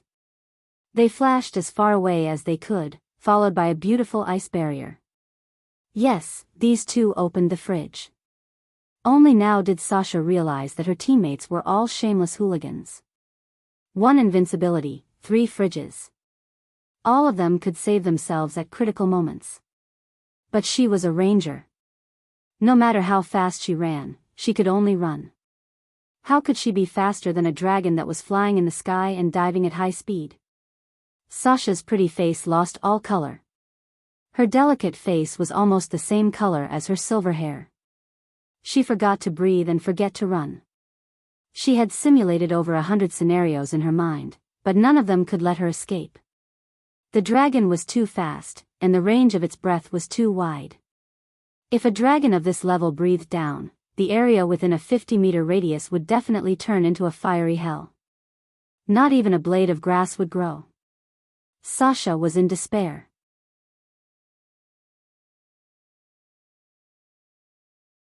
Chapter 476. Sasha couldn't help but cry out in her heart. Am I going to die? Is this the fear of death? No. I don't want to die. There are still many places I haven't been to. There are still many sceneries I haven't seen. How can I die here like this? No. I don't want to die. Who? Who can save me? Big sister. Second sister. Fourth sister, Duque? Like a drowning person who was about to drown, Sasha's thoughts ran wild. This wasn't because Sasha was weak. It was because a ranger was a hunter, and had too many limitations. Forget about the hunter's signature skill, feigned death. The so-called feigned death was just pretending to be a corpse to fool the enemy into thinking that you were really dead, so they wouldn't attack you. The problem was that this giant dragon's destructive breath was indiscriminate. Without a way to defend against the fire element and space to dodge, she could only rely on her own resistance to take it. Could Sasha's petite body take it? For a ranger who focused on agility and dodging, when there was no way to dodge, it was time to die. It was no wonder that Sasha was in despair. In the last second, Duque did a series of actions that would dazzle anyone's eyes. A special arcane explosion blasted a rectangular hole in the ground that was big enough for Sasha to hide in. Mud flew everywhere, and at the same time, a stench unique to the mud of the swamp spread. Duque pressed down on Sasha's shoulders with lightning speed. With unimaginable strength and speed, he pushed the dazed Sasha into the hole. He even stuffed something into Sasha's hands. Almost at the same time, a giant ice pillar appeared out of nowhere, stabbing into the ground between the two of them and the giant dragon. After Sasha was pressed into the hole by Duque, she leaned against the ice bed that had appeared out of nowhere. Her sky blue and almond-shaped eyes were wide open as she looked at Duque in disbelief. That moment seemed to last for eternity. Sasha swore that as long as she lived, she would never forget this moment. Everything at the edge of her vision had been dyed golden red. The sky, the atmosphere, the rising dust, and the flying bits of grass, all were dyed with the same ruinous hue. She could clearly feel the unparalleled heat coming from the ground and the ice bed. She could almost see that in the next moment, he would turn into ashes right in front of her eyes. This handsome man who was almost as beautiful as her, the real lover of her elder sister, would die in front of her just like that, just to protect her? A very clear feeling of heartbreak filled all her emotional space. Seeing Duque's face that had suddenly become extremely handsome and pleasing to the eye, Sasha was completely stunned. Duque gave her a reassuring look, then opened his right palm, stretched out his 5 fingers, and activated the ice barrier in front of her. A trapezoid of ice that appeared out of thin air enveloped Duque, separating him from Sasha. Fridge. A mage's absolute defense. Unless one's elemental energy was too much weaker than the enemy's, a mage would be invincible during this period of time. The weight of the ice pushed Sasha deeper into the ground, flattening and compacting every inch of space around Sasha. As Sasha had already been pressed into this rectangular pit, she wasn't directly pressed by the ice. Instead, because of this, Sasha became even safer. An incomparably high temperature descended. First, it was her head, then her entire body. The temperature from the soil became even higher. If it was said that she felt like she was being roasted on a fire earlier, then now she felt like she was being thrown into the mouth of an erupting volcano. It was a terrifying feeling that her skin was about to be roasted just by touching it. She felt like she was stuck to the edge of the pit. Am I going to die? Sasha couldn't help but scream in her heart. But through the transparent ice, she saw Duque's expression frozen in the layer of ice. It was a gentle, reassuring smile. If you knew that I'm still going to be roasted to death after all that you've done, would you still smile so gently? Sasha continued to scream in her heart. At this moment, Sasha suddenly realized that her right palm was glowing. She turned her head in shock, only to realize that it was a very rare epic-level trigger shield accessory. A gentle barrier of light with a chilly aura covered Sasha like an eggshell, perfectly blocking the high heat that was pressing in from all directions. Sasha finally calmed down. She murmured softly, "Did you predict this as well?" There was no longer any threat or fear. Sasha, who had finally relaxed, reached out her left hand and caressed it. She pressed it against Duque's right hand through the ice. Her face was also pressed against the ice, enjoying the special coldness. After the mage's ice barrier was activated, the mage was fixed inside like an ice sculpture. The mage inside seemed to have stopped everything, but in fact, his thoughts hadn't. His sight and senses were still working. If needed, the mage could also cancel the ice barrier and advance and regain his freedom. But Duque didn't do that. The ground suddenly shook violently. The earth was shaking, and the sand and stones were trembling. Because the 1,000-year-old red dragon that had already made its final attack was like a plane crashing. It was shoveling the soft ground with incredible speed. Rumble, a loud sound exploded under Duque and Sasha's feet, spreading further and further. The dragon's huge body shoveled away a lot of soil and stones, and splashed up a lot of mud in the swamp. The sound of the dragon shoveling the ground continued for a few seconds, and then there was a short pause. Then, there was an intense rolling sound. After shoveling for a while, the dragon hit something like a boulder, and the shoveling turned into a rolling sound. How much time had passed? Sasha didn't know. She only knew that when everything calmed down, the cool piece of ice that was gently pressing down on her body disappeared. She didn't know why, but they clasped their fingers together across the ice. Between Sasha's two long legs, two warm human legs squeezed in. Luckily, at the last moment, Duze's left hand pressed on the ice above Sasha's right shoulder, preventing his whole body from falling on top of her. Close. So close. They were so close that they could see every detail in each other's eyes, and feel each other's breath. Their faces instantly turned red. Time seemed to freeze again. Suddenly, Gavin Rad's untimely shout came from afar. "Boss! Are you okay?"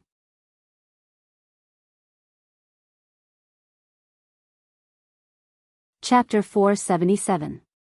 Gavin Rad was a qualified guard. Most of the time, he was a tactful fellow. He had seen too many affairs between nobles. In fact, he had done quite a few of them. It was just that after Stormwind City had fallen, he had put more effort into battle and military affairs. Just now, when the dragon had tried to plow the ground, even though Gavin Rad was invincible, he had been sent flying by the huge impact. He was not hurt, but he had been thrown into a shallow swamp. He was in heavy armor, and was in trouble. He could not run over, so he could only shout nervously. Who knew that Duque would have such romantic thoughts with his rumored sister-in-law in a situation like this? This rough man's words had messed up the atmosphere between Duque and Sasha. That was not enough. And then there was the next sentence. "Boss, are you dead yet? If you're not, make a sound." Humph. Duque did not make a sound. Instead, he used an arcane spell to write the word humph in the air. Gavin Rad, the single dog, was dumbfounded. Luo Ning was fine, but he was a little unlucky when he activated Ice Barrier. His whole body was sent flying by the dragon, and he landed in a swamp far away. After the Ice Barrier was deactivated, he fell into the mud like a tree. The swamp was not as deep as his calf. He would not drown, but he was in a sorry state. Ronan's face and red hair were covered in mud. To put it nicely, it looked like he had played with mud and wrestled. To put it bluntly, it felt like he had crawled out of a pit of shit. The only one who was not in a sorry state was Marion. Her blink was very far, and she had crossed dozens of meters. So, after she deactivated Ice Barrier, the first thing she did was to finish off the dragon. A 40-meter-long super arcane energy blade extended from Marion's slender hand, and it beheaded the dragon, who was coughing up blood and struggling on the ground to finish off Duque and the others. Everything was silent. Duque, can you get up first? You're so heavy. Not daring to look at Duque, Sasha, who was under him, tilted her face slightly. "Oh, I'm sorry." Her current posture was indeed unsightly. Even the thick-skinned Duque blushed. How should it be said, the three Windstalker sisters were too similar. For a moment, Duque almost thought that the person in front of him was his own Aurelia, and he wanted to press on and get intimate with her. Fortunately, the hair color of the three sisters was quite different. especially Windsor's bright silver. That was close. That was close. He almost became a beast. Duque thought to himself that he was lucky. Then, he stood up in a gentlemanly manner, bent down, and extended his hand. Sasha was slightly stunned, but she still placed her soft and slender hand on Duque's palm. On the other side, Gavinrad had just pulled the miserable Ronan out of the swamp. The swamp might not be deep, but the suction wasn't something an ordinary person could easily break free from. Then, the two burly men covered in mud saw Duque pull Sasha out of the pit gracefully. Duque even carefully patted off the snow on Sasha's shoulder armor. "Hey, can someone tell me why when I pull you up, what we're patting off is mud that smells like that thing? Why are they patting off snow?" Gavinrad muttered unhappily. That's right. The style was completely different. One side was very beautiful, and it was completely in line with all the elements that were praised by bards in night novels. The other side was very good, but the style was terrible. Ronan was completely unmoved. Instead, he held his head with both hands in distress.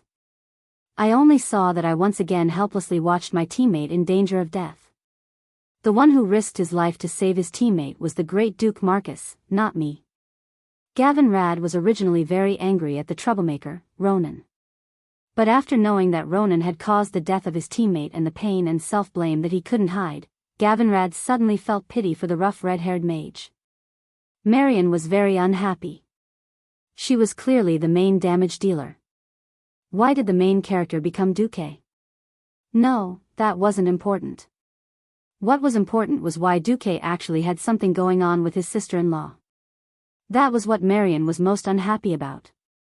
Marion put her hands on her hips. Hey. Whatever you want to say, wait a bit.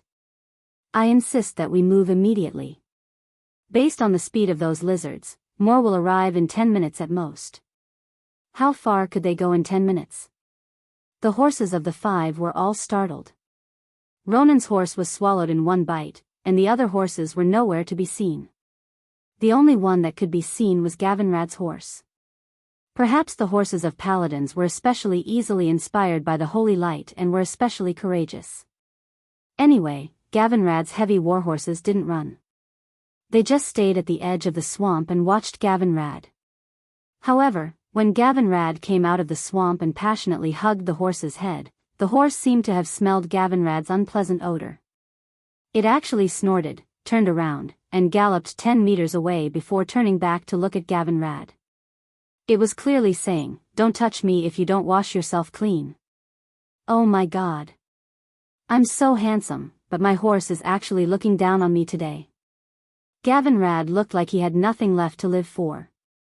Duke glanced at the cloudy sky in the distance, then looked at the system notification and said, "It's going to rain. We won't be able to walk far in 10 minutes. If we move recklessly, we'll be digging our own graves. Let's just stay here." Stay here?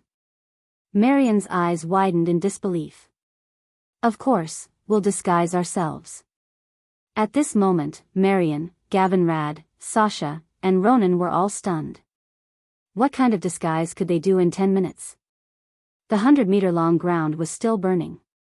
The huge traces of the Crimson Dragon's crash could be seen from far away. Not to mention the eye-catching corpse of the Crimson Dragon that was as large as a small mountain. Marion was a little flustered. She subconsciously raised her head and tilted her chin. "I'd like to know how a mere morning star like you can do something that even a radiant moon wizard like me can't do." Radiant moons and morning stars were essentially star wizards, and were in the category of perpetual motion machines. However, they could not hide the fact that the moon was closer to the ground than the stars. Simply put, a radiant moon's mana output was at least 100 times higher than a morning star wizard's. Sasha was about to say something, but Duque waved his hand to stop her. Duque didn't seem angry at all. "In terms of strength, I obviously can't compare to you. However, in terms of some minor magic techniques, you can't compare to me." With that, Duque snapped his fingers, and everyone immediately discovered that the surrounding scenery had changed.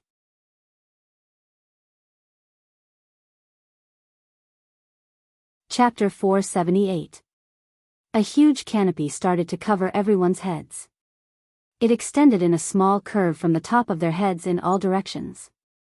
The border was like a piece of paper that had been set on fire.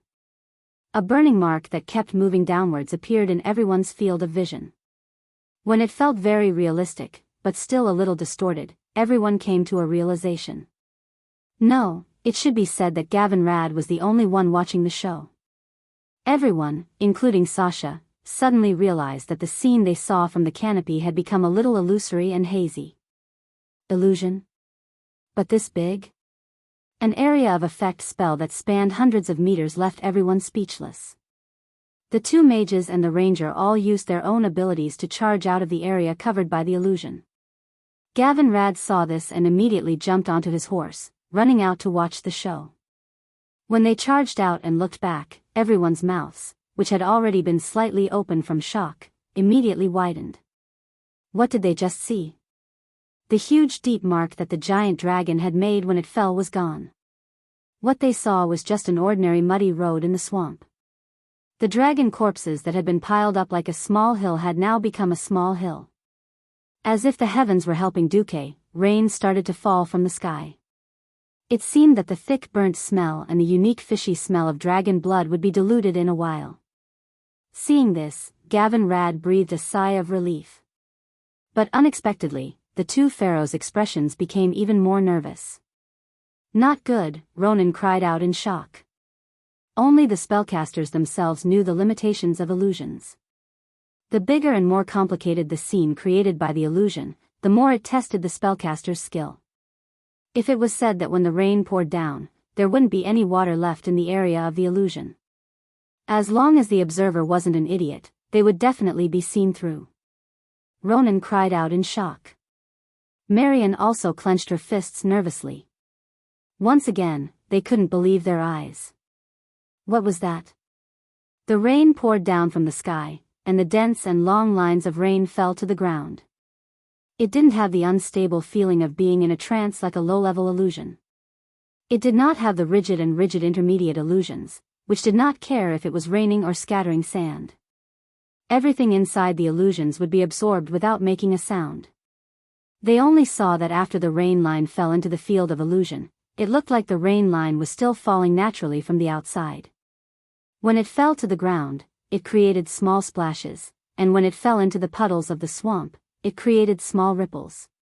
Furthermore, they weren't rigid and identical water ripples. They were ripples of different sizes that would affect each other. The four of them were dumbfounded. Still in disbelief, Gavin Rad stood at the boundary of the illusion with his hands on his hips, looking left and right. Impressively, it was verified that Duque had used illusions to simulate almost everything. Most of the things inside and outside were the same, except for the traces of fire and shoveling, as well as the huge dragon corpse. Right at this moment, an urgent dragon roar came from the horizon. It wasn't a threat, nor was it a demonstration. It was more like a message. Come in quickly. Duque waved his hand, and the four of them ran back into the field of illusion. Just in case, they found a small hill under the shade of a tree and hid as much as possible. Looking up, they saw several black dots rapidly enlarging on the horizon. In a few breaths, they could vaguely see these big red guys that had pushed away the dark clouds. Naturally, they were the dragon riders of the Dragon Maw tribe. They rode on their giant dragons and circled above Duque's head for several kilometers. They seemed to be shouting something, but they were too far away to hear clearly. Sasha's long elven ears twitched. Relying on the strength given to her by the wind, she whispered everything she heard. Sasha was actually a language genius. She didn't understand the dragon language, nor did she understand the orc language, but she could perfectly repeat the dragon's whispers and the orc shouts. Duque knew the orc language, and after translating it, it was, "Didn't that guy Orlando's dragon shout that there's a strong enemy here? Why can't I see anyone or the dragon? Don't tell me he ran away," another orc rider replied. "Probably. There are no signs of battle around. Once the big guys we're riding start fighting, they can be seen from miles away." That was how the orcs discussed. Marion's translation of the dragon language was a different version. Be careful, Graal's signal is that he can't handle it. Graz is already the strongest of the third generation of dragons. He might have already been killed. Is there really such a terrifying enemy? Don't underestimate the humans and high elves. Even though most of them are weak, the strongest among them has the ability to threaten Her Majesty's life. The giant dragon circled a few times in the sky, but it didn't find anything. Most of the red dragons flew away first. Under the orc's orders, it reluctantly lowered its altitude and flew over the nearby swamp at a height of about 100 meters. Most dragons didn't care about things that weren't their interests. Obviously, this female red dragon wasn't one of them. On the ground, a hill attracted her attention. Even though she was being controlled, she still tried to use all sorts of things to distract her attention and anger, such as admiring the beautiful mountains and rivers. Unknowingly, she clearly remembered the terrain of the entire wetland. She was absolutely sure that there wasn't a hill here 2 days ago. She began to get closer. A dragon's nose was more sensitive than most dogs. She didn't feel it when she was soaring high in the sky, but when she arrived, she smelled the faint scent of blood and burnt soil. However, as far as he could see, there was no sign of battle at all. An instinctive sense of danger made her secretly adjust her flight path and deviate from the predetermined course.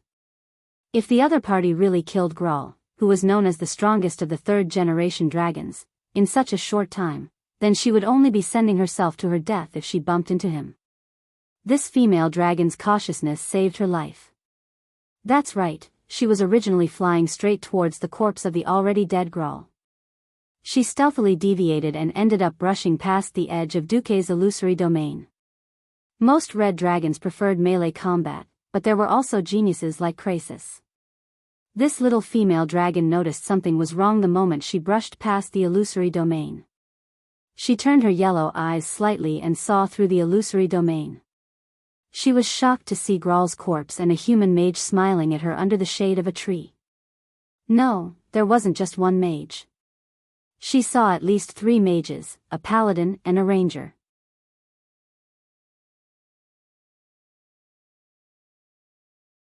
Chapter 479. In that instant, the little female dragon had 2 choices. One was to become the beastman's loyal dog and point out the location of Duque and the others. She could imagine that she would definitely be attacked by Duque and the others. The most likely outcome was that she would die. This was also a matter of status. If Duque and the others panicked, or if Duque opened a portal early to escape, the little female dragon would not be so afraid. However, the best fighter among her peers was already lying on the ground. Blood was still flowing from his severed neck. It was not a scene of blood splattering dozens of feet, but it was still frightening enough. What kind of person was a mage who could easily kill a 1,000-year-old dragon? The little female dragon did not dare to imagine. Looking at Duke's strange face and the confident smile on Duke's face, Luo Ruoshi felt a chill run down her spine. The little female dragon naturally took it as a warning, don't talk too much. Otherwise, you will end up like him. So, the little female dragon did not hesitate to choose the second option. Pretending to be deaf and mute.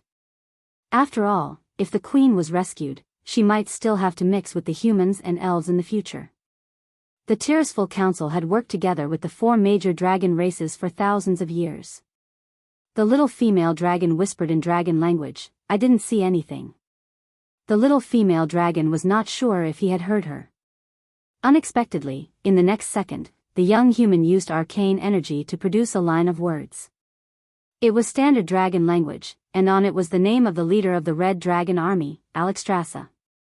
The little female dragon said, understood. Hey! Mount, what are you shouting for? The beast man on the dragon's back asked rudely. Nothing, my throat is itchy, the little female dragon replied helplessly in her unpracticed beast man language. To the people below, flying at high speed was just a matter of a flash. If dragons could sweat, the little female dragon would definitely be drenched as if she had just been fished out of water.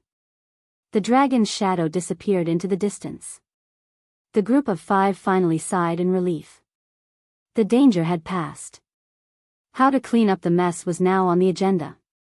Ronan rubbed the back of his head, as if he had been holding back a breath, and suddenly exploded. Everyone, sorry, I messed up again. Who said you messed up? Duque said with a straight face, I thought you had a bright future and could attract enemies, so I taught you how to use your magic talent. I'm the one who should feel sorry for letting you become bait without knowing it. Huh? Is this true? Luo Ning froze. If he hadn't made a move against the first few beast men, then Gavin Rad alone would have been enough to slaughter them all. Duque pursed his lips and turned to Marion. Did you hear that dragon's dragon language? She didn't know why Duque wanted to protect Ronan's pride, but since Duque was the boss of the team, Marion was happy to do him a favor. Congratulations, Duque. You've successfully connected with the Red Dragon Army. After saying that, Marion translated a little of the little female dragon's dragon language. The other three once again opened their mouths wide in shock. Is that even possible? Red dragons that like to fight are few and far between, after all. Killing this guy will be getting rid of a scourge. In terms of results, our fight was perfect. No one was hurt, and they were on the line. Also, Duque chanted a short incantation, and a giant portal opened up. In front of the four of them, a semi-ethereal specter mage walked out of the blue oval portal with a giant magic puppet. Master, what are your orders? Karthika asked. He was supposed to be an influential figure in this world, but because of a ridiculous twist of fate, he died before he could even make a name for himself. Duque pointed at the giant dragon corpse. Same old rules. Karthika's mouth twitched. Master Duque, I must remind you that the Red Dragon Army is fundamentally kind. Duque said righteously, right now, our factions are at war, and we're on our way to save Alexstrasza. If the Red Dragon Queen is that petty, I'll make sure she doesn't have a good time. Alright, you're the master. Whatever you say. Karthika waved his hand, and more arcane puppets ran out of the portal. Under his command, they skillfully dissected the dragon corpse. The third-generation Red Dragon Grizzla, who had a bright future ahead of him and had a high chance of becoming an ancient dragon, was dissected and transported away in front of everyone. The entire process took less than 20 minutes. It was clear that Karthika's skinning was at the master level. Now I believe that you've killed more than 300 red dragons in Alterac, Marion said, giggling. Although many military reports were accompanied by magical images, the arrogant elves always felt that the humans were lying about the military reports and exaggerating their achievements. Otherwise, why would 50,000 beast men be able to beat the high elves like dogs, while the 20 to 30,000 humans were able to kill the beast men? Didn't this mean that the high elves were inferior to the humans? The elves couldn't accept this truth from the bottom of their hearts. Karthika shrugged. I didn't want to. After dissecting a few hundred red dragons, I can dissect one with my eyes closed. What was Duque doing at this moment? He sighed and laughed inwardly. Of the two archmages in Azeroth, Karthika was a tragedy. Unless he joined the Lich King in the future, he would be like this for the rest of his life. Luo Ning. Who knew if Luo Ning would be able to rise to the level he had in history in this life? However, this wasn't something that Duque had to worry about. After the dozens of arcane puppets, which had been created using the Karazhan Curator as a blueprint, cleaned up the scene, Karthika retreated with his subordinates. Alright, what do we do now? Gavin Rad looked at the supplies that had been brought back from Karazhan and was worried that there weren't enough horses to transport them. This was because the food stored in a mage's storage bag would sometimes go bad. Duque suddenly laughed. He flipped his hand and pointed behind him with his thumb. Why don't we ask our friends over there? No one knew what Duque was doing. In grim battle, Queen Alexstrasza, who had transformed into her human form and had been lying on the cold floor, twitching in pain, suddenly opened her eyes. The main reason why the Red Dragon Army was willing to be enslaved by the Beast Men was because the entire race was connected on a spiritual level. The Queen's will was absolute. Similarly, the lower red dragons also acted as the support for the Queen's power. On this day, Alexstrasza once again felt the loss of the Red Dragon army. For the young dragons that only had animal instincts and the intelligence of a 5 or 6-year-old human child, a loss was a loss. Strictly speaking, as long as they didn't have complete self-awareness, they couldn't be considered a part of the Red Dragon army.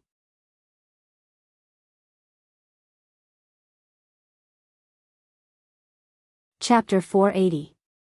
It was different this time. Among the third-generation Red Dragons, Griffin was one of the more valued ones. Although he was violent and had a serious tendency to destroy, as a combat dragon, all these could only be regarded as advantages. Griffin was killed almost instantly. The Red Dragon Queen did not sense the specific situation, but she instinctively believed that it must be a strong one. But the image of the soul sent by a little female dragon later made Alexstrasza not know whether to laugh or cry. Duke Marcus. The moment she saw the image, Alexstrasza recognized Duque. To be honest, Alexstrasza had never taken the strong human seriously. There were only a few humans who could really catch her eye. Back then, even when it came to breaking dawn mages and monarchs like Anastrian and Antonidas, this queen only said, "Oh," and did not continue. Even in the long tens of thousands of years, there were not many great people who could be remembered by her. The only one she remembered was Duque, and it was Duque, who was only an earth mage at that time. There was no other reason than that the siege of Karazhan had left a deep impression on her. The magic barrage that was like a torrential rain, the magic baptism that seemed to be able to cause the entire Red Dragon army to suffer heavy casualties, was actually forcibly turned into unprecedented fireworks by that little Duque. Alexstrasza felt as if her entire race had been toyed with by Duke. She couldn't even hit the target with a small spell that didn't even count as an itch, but would always hit the target. Later on, she had to secretly be grateful to this cunning young man, and almost gave him a certificate of merit. Now, he was here again. As a possible savior. Speaking of which, being controlled this time was the dragons shooting themselves in the foot. Because of Nesario's betrayal, the dragons suffered heavy casualties, and even caused the blue dragons to almost go extinct. In the end, the corrupted soul of the dragon was taken back, and the dragons cast a spell on this divine artifact that had become the soul of the demon, making it impossible for any dragon to use this divine artifact. But the arrogant dragons forgot about the other races, which led to today's humiliation. If it was in the past, she wouldn't have cared if the Alliance sent a kid to save her. Unfortunately, after being controlled by the devil's soul, and enslaved by the orcs, the dignity of the dragons had been trampled on. Being chained up, being wantonly beaten, and being subjected to pain on the soul level. Moreover, the orc warlock Necros was already using her as a bargaining chip to force the second-generation dragons to mate and produce more young dragons for the tribe. If Alexstrasza hadn't discovered that as long as she maintained her human form, the orcs wouldn't force her to mate with other dragons, the outcome might have been even worse. In fact, Alexstrasza couldn't hold on much longer. She could feel herself weakening on a spiritual level. If she completely succumbed or weakened, then she would not be able to maintain the protective magic on her dragon egg to protect her child that might be born. The Azeroth dragon was a little strange. The eggs of the female dragon were not the real offspring. Just like a human female's egg, not every egg would become a child, but an egg would be released every month. The red dragon was similar. Female dragons would ovulate at relatively regular intervals, dragon eggs. However, these dragon eggs could only hatch and become real dragons after the male dragon imbued them with a special spiritual inheritance and power. Of course, female dragons could also use their power to catalyze the eggs to hatch young dragons, but these young dragons were usually just trash. The power of the parents determined the upper limit of the offspring's power. If a dragon wanted to give birth to a strong offspring, it was best to find a dragon of a similar level as a partner. Alexstrasza knew very well that countless ambitious people were eyeing her precious dragon eggs. The Red Dragon Queen couldn't help but mutter in her heart, "Duque, come and save me. If you can save me before my babies are destroyed, then I'll be grateful to you for the rest of my life. Otherwise... If it's too late, don't blame me for taking it out on you. It seems like I can't beg a little human to be so perfect." I'm so conflicted. On the one hand, she had to place her hopes on Duque and hope that he would come quickly. On the other hand, she felt that it was too much to place her hopes on a human who wasn't very powerful. Alexstrasza, who was deep in the whirlpool of despair, was actually a little confused at this moment. Duque could not guess the thoughts of the once high and mighty Red Dragon Queen. At this moment, Duque had met an unexpected ally. In the original time and space, when the Alliance mobilized to save the Red Dragon Queen, the main force of the Horde had already been defeated, leaving only the scattered tribes and clans resisting stubbornly. Therefore, in the entire wetland area, besides the Orc Dragon Riders of the Dragonmaw clan, there were also a large number of Alliance armed forces, the Griffin Knights of the Wildhammer Dwarves from the Eagle Nest Mountain, the Bronzebeard Dwarves from the Iron Furnace Castle, and the Silver Hand from Lordaeron. At this point in time, this was the standard definition of the enemy's rear. Duque didn't expect anyone to come here to help him, but who knew that he would meet an important person, Prince Muradin Bronzebeard. He was said to be a prince because the father of the 3 Bronzebeard brothers had died, and now Magni Bronzebeard was the king. As Magni's second brother, Muradin was naturally promoted to a prince. After the little female dragon ran away, seeing Muradin and a group of dwarven warriors emerge from the ground, Duque was dumbfounded. "Why are you here?" "Nonsense. You, the deputy commander of the Alliance, can come, why can't I, the Cosmodan dwarf, be here?" Yes, dwarves were always so simple and direct. In the eyes of humans, this was almost too rough. Duque couldn't help but smile. That's right. Strictly speaking, this was still dwarven territory, just that it was occupied by the Horde. I was wrong. I'm so happy to see you, my friend. Duque bent down happily and opened his arms. Duque immediately knew that he was too happy. "Welcome, Bronzebeard dwarf, my eternal friend." Muradin, who was carrying at least 60 kilograms of armor, almost pounced on Duque and gave him a bear hug. Ka la la, Duque could clearly hear the crisp sound of his bones. Just a little more, and Duque felt that he would have broken many bones all over his body. Muradin immediately realized that he had gone too far, and immediately let go of Duque. "Damn it, you human mages just have weak bodies. Woo woo. I'm asking for it. It's my fault. I'm just a university animal, and I transmigrated to this body. You're blaming me? I'm already training. I'm training, all right."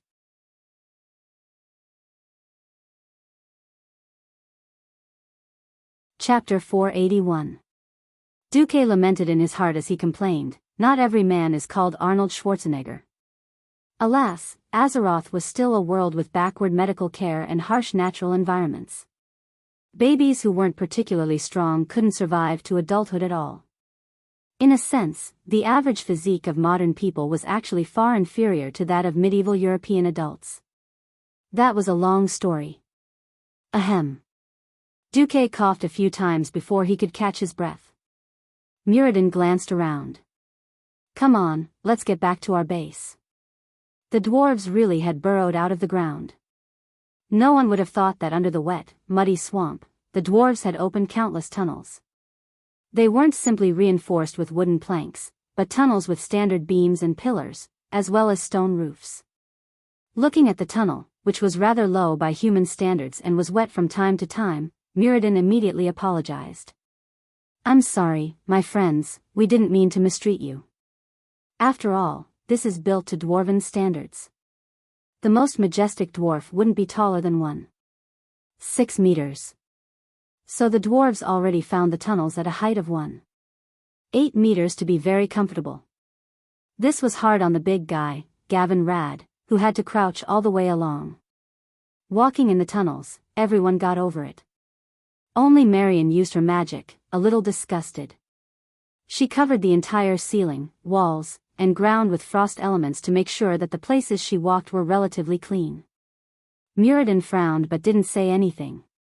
As they walked and talked, Duque finally learned why Muradin was here. At the beginning of the Alliance, Muradin had stayed in Lordaeron as the highest representative of the bronze-bearded dwarves in the Alliance. He also tried his best to get support for his country. Muradin soon discovered that, in fact, it was enough for him to deal with Duque. Because as long as his request wasn't too outrageous, Duque would get it for the bronze-bearded dwarves even if he had to go to other human kingdoms to extort, and use his own fleet to deliver it directly to the meeting point on the northern coast of Iron Stove Castle. Medicine, food, even iron ore. Duque did the best that an ally could do. Over time, Muradin and Duque became very good friends. Recently, the alliance had begun to switch from defense to offense. Muradin could no longer sit still and handed over the work to his deputy. He immediately rushed back to the iron furnace fort.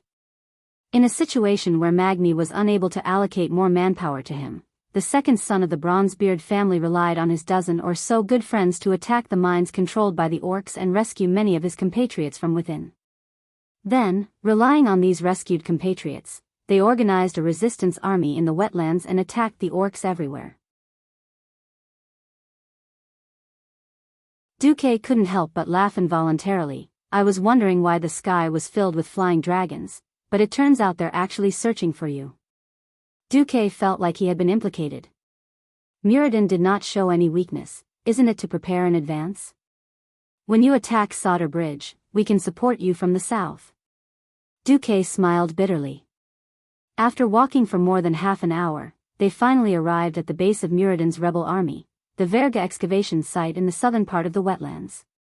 Unlike the excavation site in the future, which was filled with all sorts of things, this was now just the dwarves' excavation site.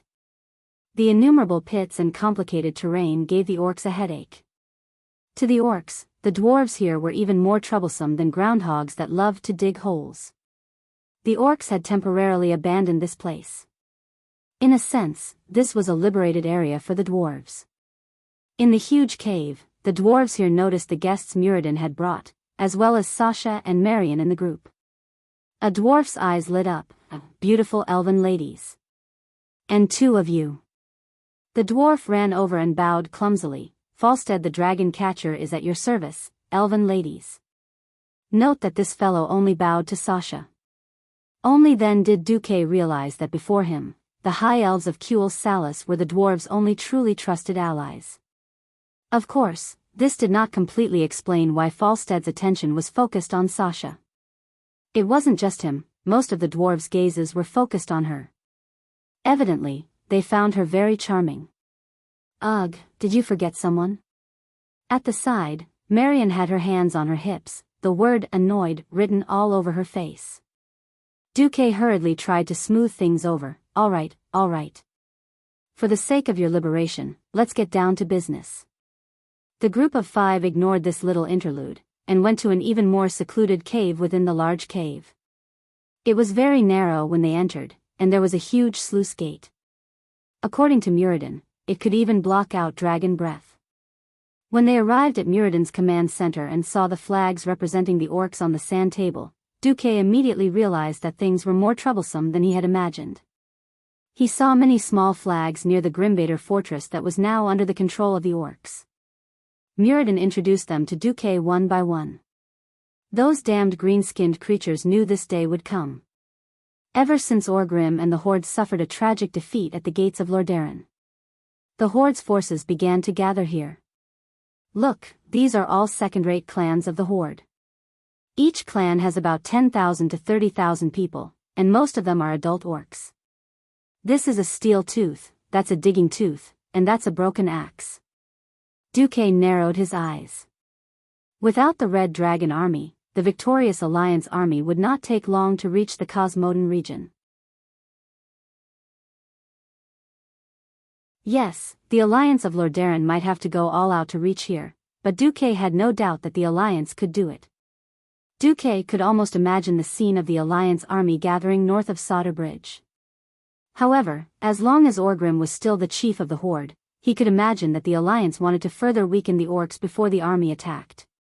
The simplest way was to kill the Red Dragon Queen, or rescue her. Also, the clumsy Lordaeron elite bandits had already sounded the alarm for the orcs. This situation was at least 10 times harsher than the rescue mission in history. Now, more than 100,000 orcs had surrounded Grim Battle. Even if the combat power of these second-rate clans was at most half of the orc warriors of the Blackstone and Warsong clans, and not much stronger than ordinary human soldiers, they were still not 100,000 pigs. Duque, you said you want to save the Red Dragon Queen? Are you confident? If you are, I have 1,000 elites here to carry out a feint attack for you. The heroic Muradin was definitely a friend. One look and you could tell that he was the kind of good brother who was willing to go through mountains of knives and seas of fire for his brothers.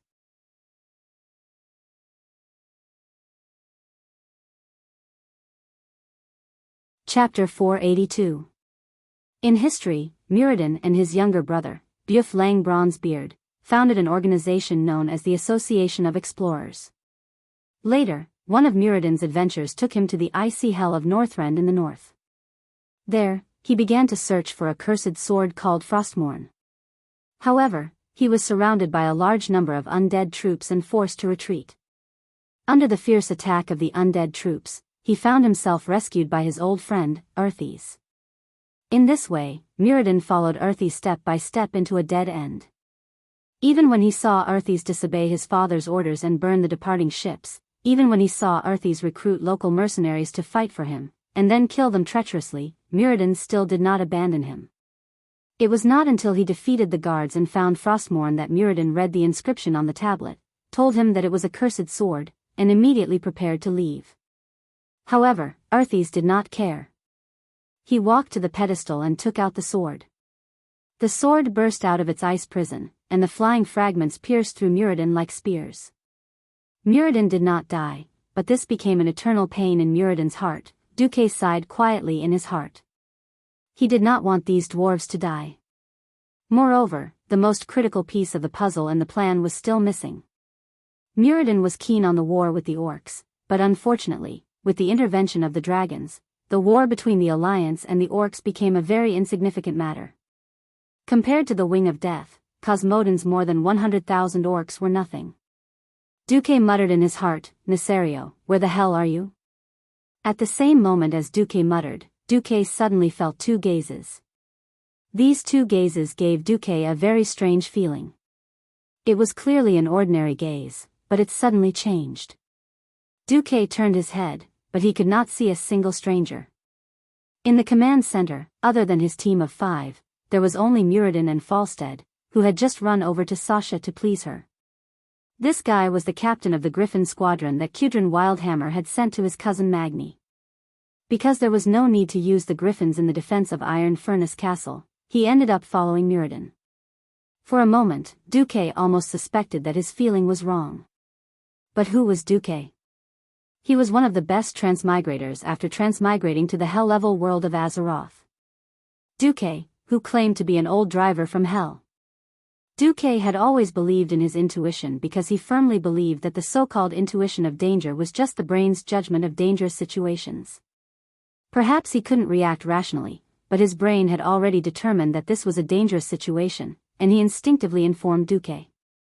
There must be a reason behind this abnormality. Duque had a plan.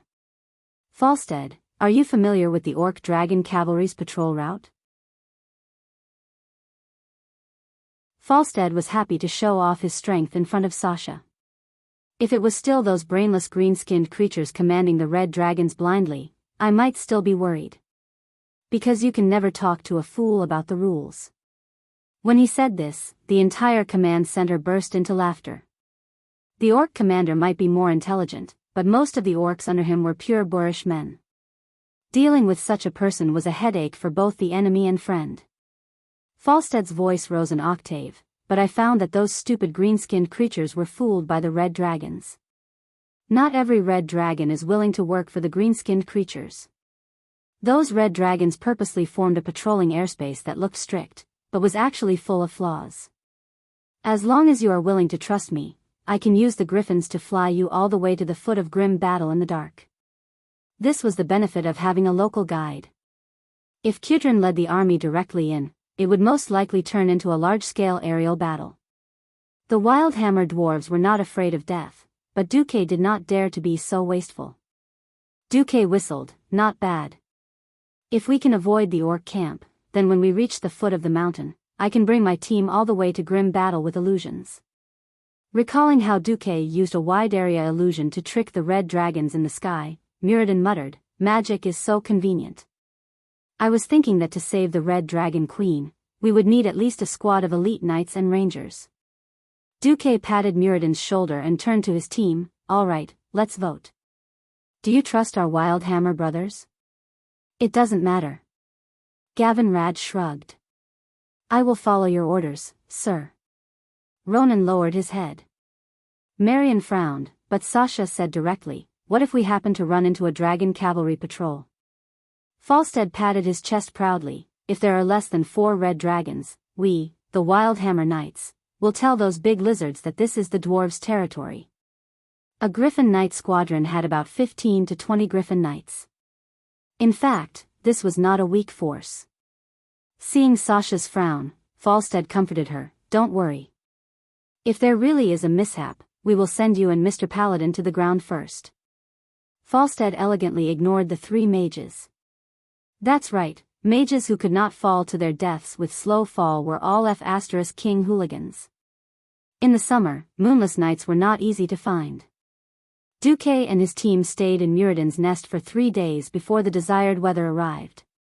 Feeling uneasy, Sasha followed Falstead onto the griffin.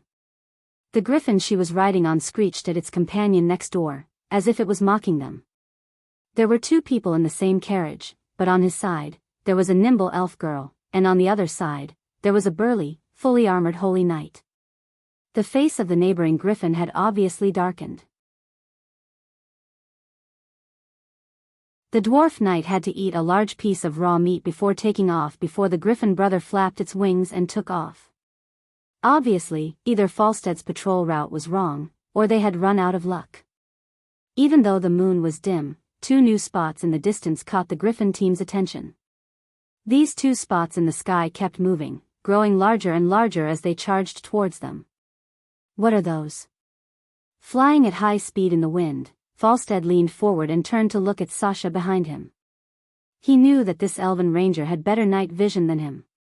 Sasha's mouth was bitter. "In the name of the sun well. Those are 2 dragons." At this moment, she hated the bragging dwarf griffin knight in front of her.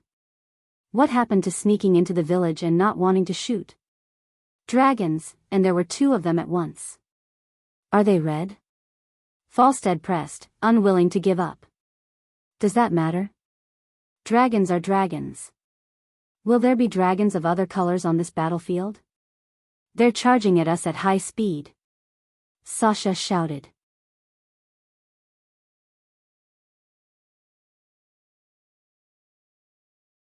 Chapter 483. As the elven rangers with the best eyesight, Sasha and Falstead's griffins were also flying at the front. Less than 20 meters behind Sasha, Duque glanced at the other griffin riders and saw that the other dwarves had also noticed the 2 dragons. Without even needing the horn, the dwarven riders immediately adjusted their formation and spread out. On the left and right, 2 teams of 6 griffins quickly moved forward, overtaking the other griffins in the center. The dwarves followed the established strategy and began to protect important guests like Duque. In the distance, the 2 dragons also moved in a strategic manner. For some reason, the movements of these 2 dragons reminded Duque of the 2-plane formations commonly used in modern aerial battles. The larger one flew to a higher position and then flew away from its companion. Duque immediately realized what this giant beast wanted to do.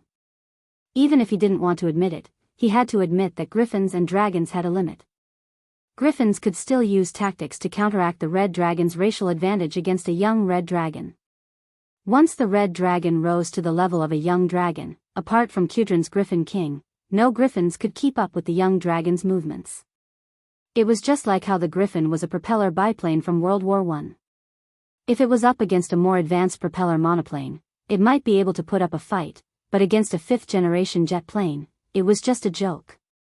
The dragon didn't climb because it was afraid of the griffins. On the contrary, it was because the dragon was too fast. If it rushed at it, it might miss. But if the dragon occupied the sky, it would be a completely different story. Diving down from the sky, the slower party wouldn't be able to avoid a high-speed dive no matter what they did.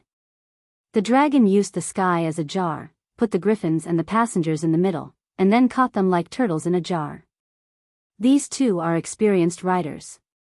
Falstead shouted excitedly. The one who climbs is especially good. This will be a glorious battle. Glorious my ass. Didn't they say to put down the passengers first? At this moment, Sasha felt like strangling Falstead to death. Damn dwarf knights.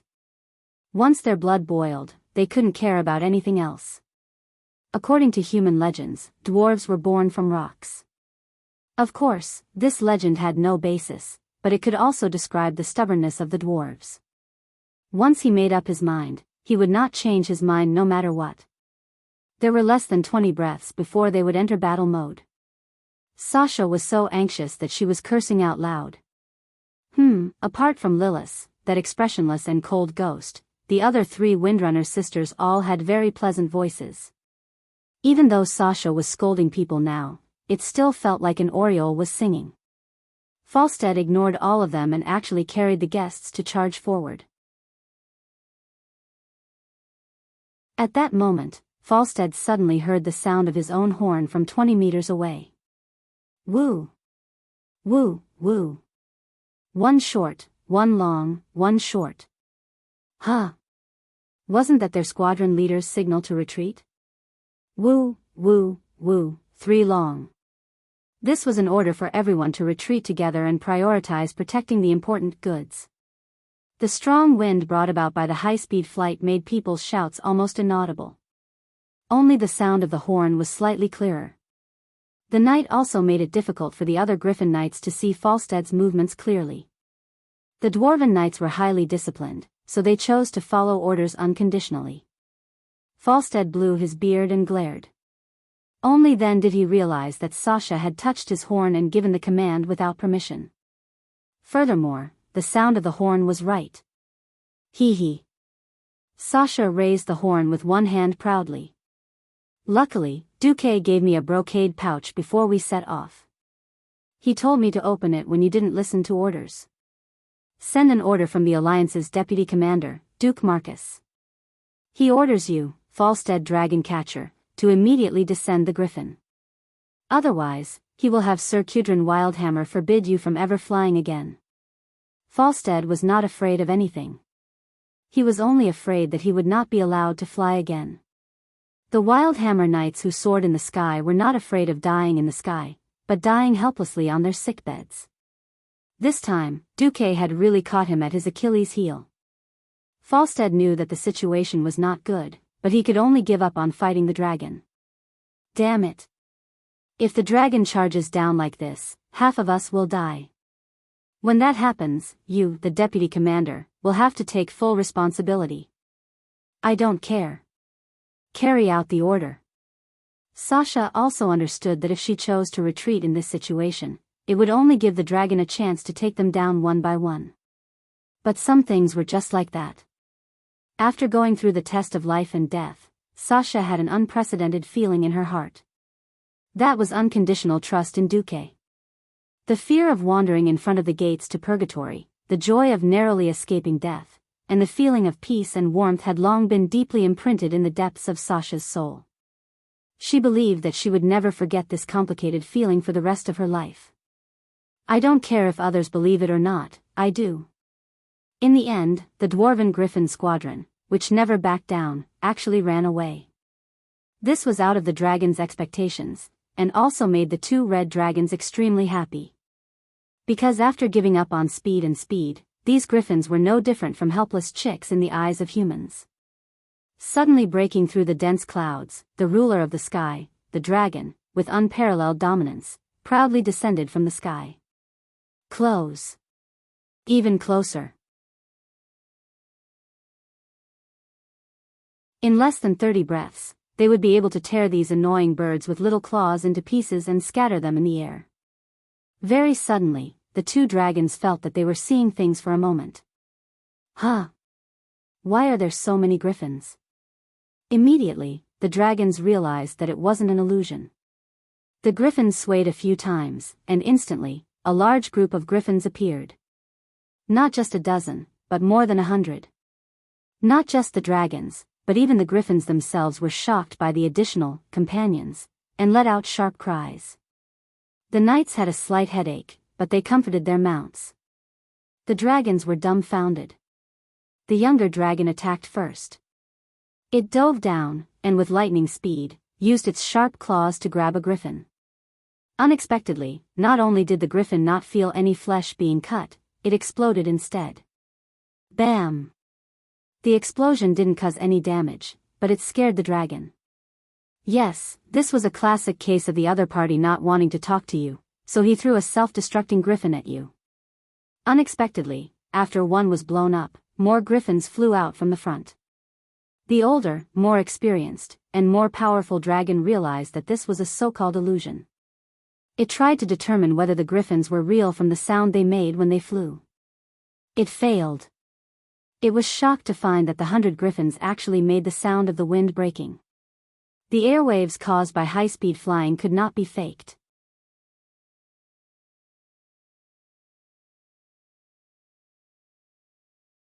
Chapter 484. The giant dragon's eyes widened, filled with disbelief. Why did he have to make it look so real? The giant dragon felt like it had wasted its thousands of years of life. The giant dragon was dumbfounded. Falstead and Sasha were shocked as well. Sasha turned her head to look at Duque, only to see Duque smiling as he raised a finger. Two energies revolved around it obediently, wind and lightning. Sasha suddenly realized something. If Duque hadn't made a move, she would have forgotten that the Windrunner sisters weren't the only ones who had received the Storm Alter's power. From the start, Duque had gained the most benefits. However, Duque was in a high position, and he wasn't the kind of valiant general who led the charge, so he didn't have many opportunities to fool around. True Mirror Image gave Duque perfect visual deception. Power of Storm made Duque's counterfeiting skills even better. And the powerful Greatest King system gave Duque unparalleled control, making every illusion come to life. It could be said that other than those powerful beings who specialized in magic, no one could tell which of the griffins Duque had created was real and which was fake. Not just the giant dragon, even Duque's own people worshipped Duque in their hearts. The beautiful eyes of the two elven ladies in the team flickered as they watched. A huge disadvantage was actually forcefully evened out by Dooku. After all, they were in the sky. No matter how wide the dragon's breath was, it couldn't cover such a large area in one breath. Just when everyone thought that Duque was shameless and the giant dragon couldn't do anything about it, the giant dragon made another move. The dazzling sparks lit up a large part of the sky.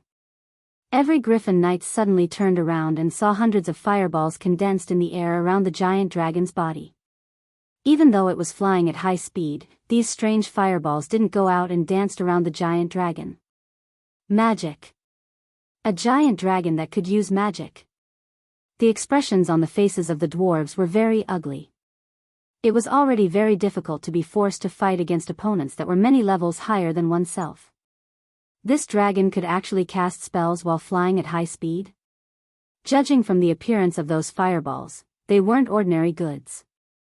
They were high-end goods created by draconic magic. Dragons were truly a race blessed by the heavens. Not only did they have a magic genius like Krasis, but they also had many freaks who practiced magic and martial arts at the same time.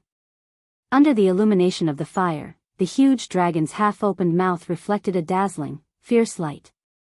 Amidst the ferocious laughter, over 100 fireballs rained down on the group of griffins at a speed even faster than the giant dragon's flight. I don't care if you're real or fake. As long as he was hit by that, he would be done for. When everyone looked at Duque again, Duque's pupils suddenly shrank. Good timing. In terms of the destructive power of magic, Duque admitted that he was no match for Marion. In terms of movement casting ability and control, Marion, a radiant moon, couldn't catch up to Duque, who had the assistance of the system. In Duque's retinas, countless thin lines extended from the fireballs, telling Duque the trajectory of each fireball and the possible changes in direction due to the gale. In midair, countless hands of magic suddenly appeared. Almost at the same time, a large number of fireballs shot out to meet the flaming meteor shower falling from the sky. Boom! Boom! Boom! Boom! A series of explosions sounded high in the sky behind them. The dwarven knights were dumbfounded. In their field of vision, it was the grandest fireworks in the night. The giant dragons were almost mad with anger. Without the urging of the orc knights behind them, the two dragons continued to dive at high speed. They wanted to see how these griffins, who had already dropped very low in altitude, could escape their hunt. Duque had a headache. His illusion wasn't without a distance limit. The limit distance in his retinas had always been clearly marked, and in this movement-casting state, a radius of 300 meters was the limit. He had no intention of sacrificing these griffin knights, but now, he suddenly discovered another problem. After the griffin successfully dropped his 5-man squad, they would inevitably be hunted down as soon as the griffins left the range of 300 meters. Don't think so much. As long as you're safe, our mission is done. Brothers and sisters, let's fight these big lizards to our heart's content. Falstead raised the Tempest hammer high. Sometimes, Duque couldn't help but complain that the Horde's cards were too damn good. The infantry was stronger than the Alliance, and so was the Air Force. If Ghoul Dan hadn't rebelled, it wouldn't have been so easy for the Alliance to turn from defense to offense. Duque thought of a new plan. A slightly risky but permanent solution. He once again set his sights on Marion, who wasn't good at movement casting. At this moment, a Crimson System alert suddenly popped up on Duque's retinas. Alert! Alert! Unknown super strong boss has entered the skies. Initial evaluation, undefeatable skeleton, immediate retreat is strongly recommended. Do you want to activate the boss battle module? Just as Duque raised his head in shock, a huge hole suddenly appeared in the thick clouds in the sky due to a violent storm. Moonlight shone down. Under the bright moonlight, a dark metallic figure that looked like a titan landed in the middle of the battle between the griffins and the giant red beast. What the hell is that? Falstead opened his mouth with difficulty, allowing the wild wind to pour into his throat. Even the radiant moon elven wizard who thought he had seen many things found himself trembling all over, unable to speak a single word. That young red dragon was already big enough, not the slightest bit inferior to the big red dragon that Duque and Marion had killed a few days ago. However, at this moment, a pair of black dragon wings that were almost 3 times the size of the red dragon filled everyone's field of vision. The dragon's wings flashed with a black metallic light, causing everyone to feel an indescribable sense of shock. A thunderous roar that seemed to even shake the night sky sounded out, the sound waves easily shattering all of Duque's illusions and pushing the griffins away. The sudden appearance of the black dragon almost caused the little red dragon to wet its pants due to the huge disparity in size. It had been so aggressive just a moment ago, but now it was no different from a pug that had seen a large beast. In the darkness, the black dragon's narrow eyes stared at the smaller red beast in front of it in disdain. The orc red dragon roared in a mournful voice, clearly aware that this fellow that had appeared was definitely not on its side. The 4 dragons were of the same breath and branches. The problem was that these 4 colors did not include black. I'm very sorry, but we might be finished, my elf lady. Falstead looked like he was about to write his will.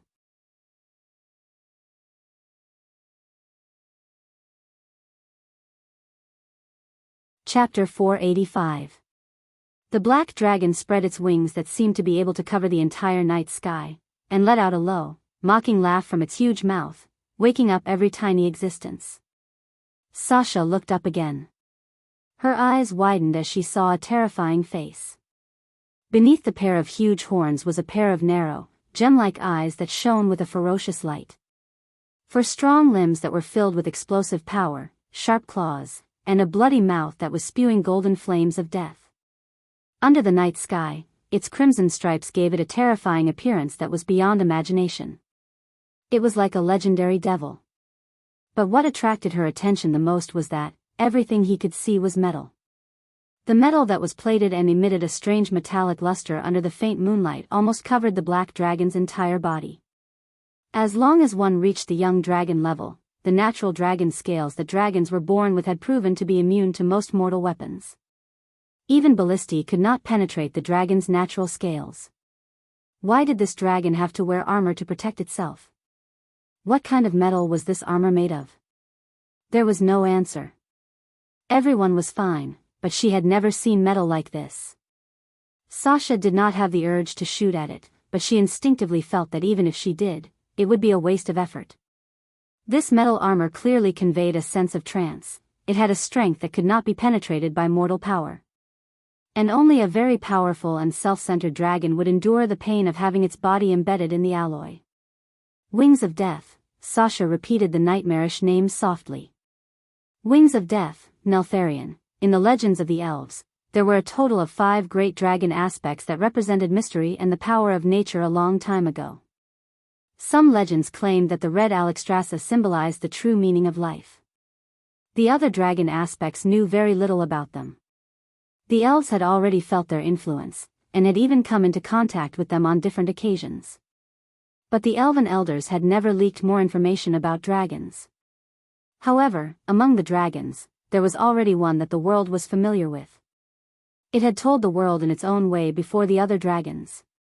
Although it originally had its own name, it chose Deathwing as its title in order to better despise the weaker ones around it. Deathwing did his best to destroy the worlds built by elves, humans, and dwarves.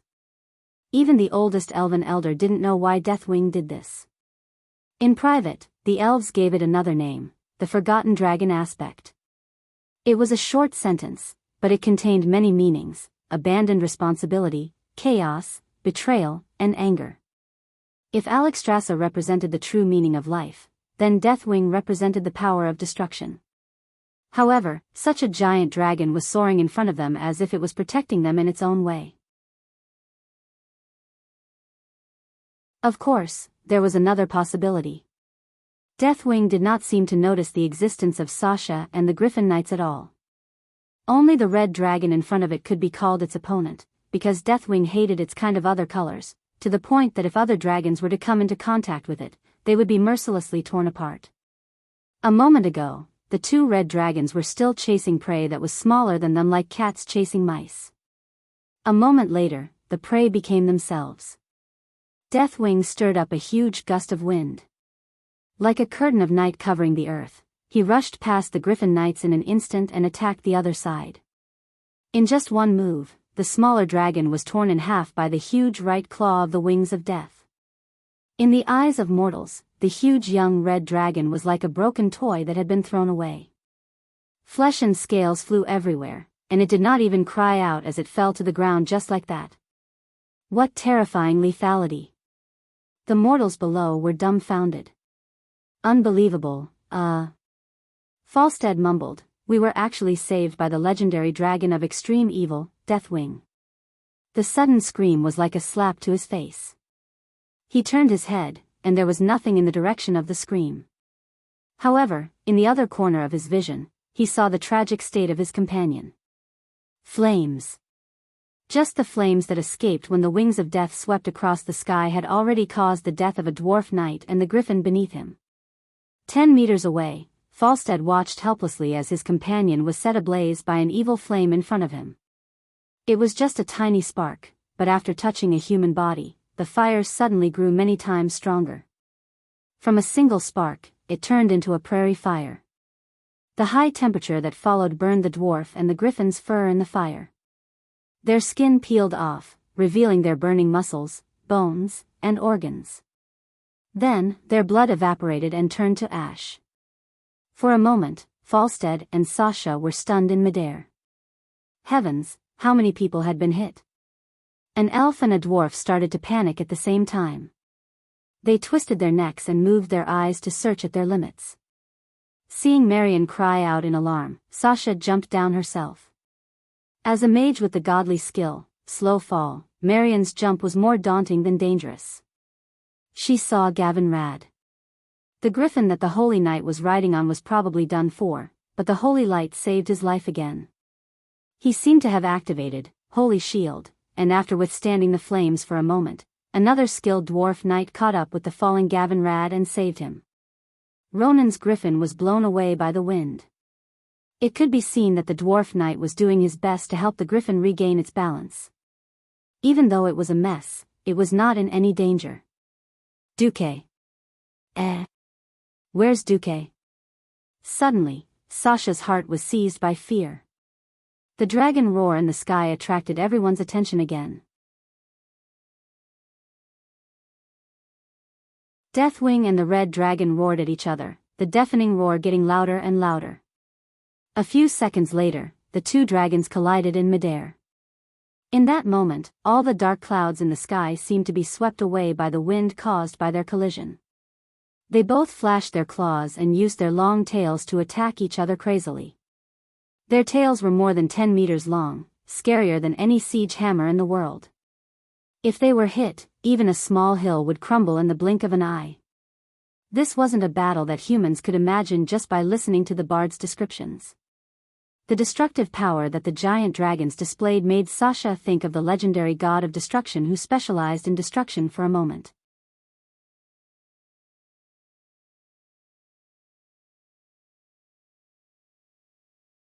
Chapter 486.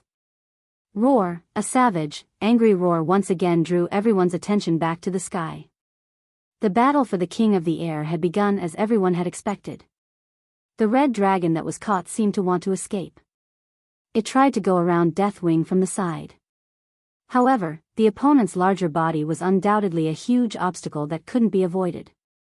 The bats on Deathwing's wings were like a city wall, covering the young red dragon's entire field of vision.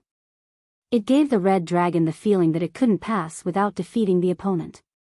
A dragon breath came out. The confused red dragon seemed to want to use fire to burn Deathwing's bats. Deathwing let out a scornful laugh. This was clear mockery. It flapped its wings, like extinguishing a tiny flame on a candle. Just a strong flap of its wings was enough to disperse the dragon breath. To the griffins, this larger crimson dragon was undoubtedly the most experienced one. However, against the more experienced and sharp ancient dragon guardian, its attacks were as childish as a baby's. When it spat out the dragon's breath, it revealed a flaw. The wing closest to the wings of death easily became the target of the attack. Originally, Deathwing only needed to stretch out its left claw to cut through its wing and greatly reduce its opponent's mobility in the air. Unexpectedly, Deathwing chose to tighten its left claw and retract it to its chest. Instead, it gave up on what was close at hand and swung its tail at the red dragon, causing it to move away from itself. This action was too uncoordinated. If one didn't see it clearly, they would think that its left claw was heavily injured in the previous battle and couldn't move. Deathwing wasn't injured, but why did it retreat? At first, Sasha thought she was seeing things. However, after watching, she realized that Deathwing's attack pattern was indeed very strange. As an ancient dragon that lived by fighting, Deathwing used all of its weapons, mouth, tail, wings, left and right legs, and right claw to attack. Except for its left claw. Deathwing's storm-like agility showed that it wasn't injured, but its left claw was still stuck to its body. No matter how one looked at it, it gave off an incongruous feeling of, an expert bullying an amateur, I'll let you have a one-handed advantage. Obviously, Deathwing wasn't the kind of dragon that had the demeanor of a strong. This could be seen from the fact that he instantly killed a young dragon at the beginning of the battle. Why? Sasha said to herself. Why did he do that? Falstead thought Sasha was complaining about him flying away from the battlefield. Sorry, he replied loudly. This is not a battle for mortals, and there is nothing we can do here but wait to die. Elf lady. You'd better hold on to the griffin's saddle. The first thing we need to do now is to get out of here. Leave here? What about Duque? The words pierced the weakest part of Windsor's heart. No. Wait a minute. Where was Duque? Where's Duque? Sasha screamed and shook the dwarf's shoulder. She didn't even know when she started crying. Falstead, are you going to abandon you and my companions because of fear? Turning around and seeing Sasha's tears, the dwarf's heart broke. Fear? No. Falstead had never been afraid of death. The problem was that everyone who was still alive was here. He finished it with a single glance. Your man is nowhere to be found. This has nothing to do with cowardice. Those who aren't here are all dead. They've turned to ashes, you know that. The dwarf waved his empty fist in excitement. His rough face was also streaked with tears. Sasha was also in a state of excitement. She didn't even notice the change in the dwarf's way of addressing Duque. At this moment, the battle in the sky came to an end. Deathwing took advantage of its immature opponent's mistake and used its longer tail to hook its opponent's head. The red dragon lost its balance in the air. The huge black dragon wings with dark red veins instantly surrounded the red dragon. Its right claw suddenly tore open the red dragon's bat wings, causing the red dragon's nervous attempt to regain its balance to fail. Under the fierce pull, the red dragon's defenseless back was exposed, as well as its neck that seemed to be waiting for a guillotine to fall. Fly, quick. Quick. Quick. Falstead urged his griffin. If we don't leave now, we're all dead. The griffin used all its strength to fly away from the battlefield as fast as it could, even at the risk of cramping in the next moment. Sasha twisted her head and stared at the battle behind her. Deathwing bit down on the red dragon's neck, and there was the sound of chewing immediately. The sound traveled far in the dark night. The sound of flesh and blood splattering. The sound of bones breaking. Everything sounded so creepy. Then, with the help of her night vision, Sasha saw a dark red drizzle fall. Blood sprayed from the dragon's neck. The red dragon tried to twist its body, trying its best to escape Deathwing's attack. It struggled with all its might in vain. In the end, it still fell from the sky dejectedly. The seemingly intense battle only lasted for less than 2 minutes. No, it was even shorter, not even a minute. In such a short period of time, the 2 red dragons that were enough to destroy the entire griffin squadron were killed effortlessly by the wings of death. It's over. It's going to be our turn soon. Falstead muttered in despair. What was strange was that Deathwing did not have any intention of chasing after the griffins. It only stared at its left claw in front of its chest, as if there was something inside it. What was it? Or was it someone? The black dragon did not even look at the griffins that were running away in panic. Suddenly, it turned towards the giant rock dam in the southeast of the wetland and flew away. When its huge figure disappeared from the elven ranger's sight, Sasha noticed that its left claw was still closed, as if it was protecting something precious. The Windrunner's third sister finally realized what was on Deathwing's claw. Duque, Deathwing has captured Duque. Falstead. We have to catch up to it. The dwarf looked at Sasha in disbelief. His mouth was so wide open from shock that it looked like a 7-pound cannon shell could be stuffed inside. When he saw the determination on Sasha's face that she really wanted him to approach the ancient ferocious beast, he gulped and said, I am indeed a brave warrior, my elf lady. But I have to remind you that this is too crazy.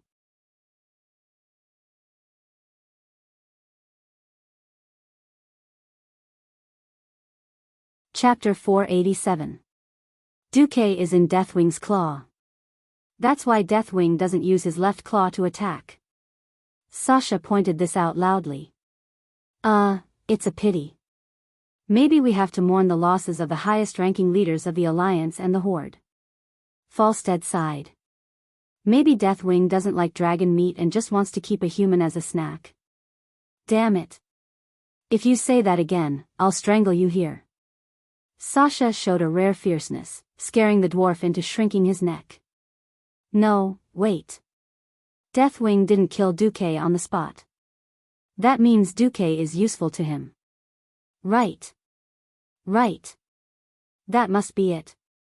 At this moment, Sasha almost clapped her hands and cheered for her intelligence. The dwarf poured cold water on her. By the way, didn't Sir Marcus give you 2 colorful things before you took off? I think he said something about the second pouch to be opened when there's danger. Pouch. Sasha didn't know why a man like Duque would make such a fancy thing. When she questioned Duque, this despicable fellow said that it was some kind of pig, some kind of feeling, and some kind of pretentiousness. Anyway, Sasha didn't understand anything. But this didn't stop Sasha from blushing. Yes. When there was danger just now, she should have opened the pouch. She didn't expect to forget everything in her nervousness. On the griffin, against the strong wind, Sasha opened the pouch made of white gauze from her bag. There was a line of words written on it. If I'm captured by Deathwing, please don't worry. There's also a small chance that Ronan will be captured. Of course, if that's the case, you might not open the pouch. Seeing the incongruous smiley face at the end of the sentence, Sasha suddenly burst into laughter.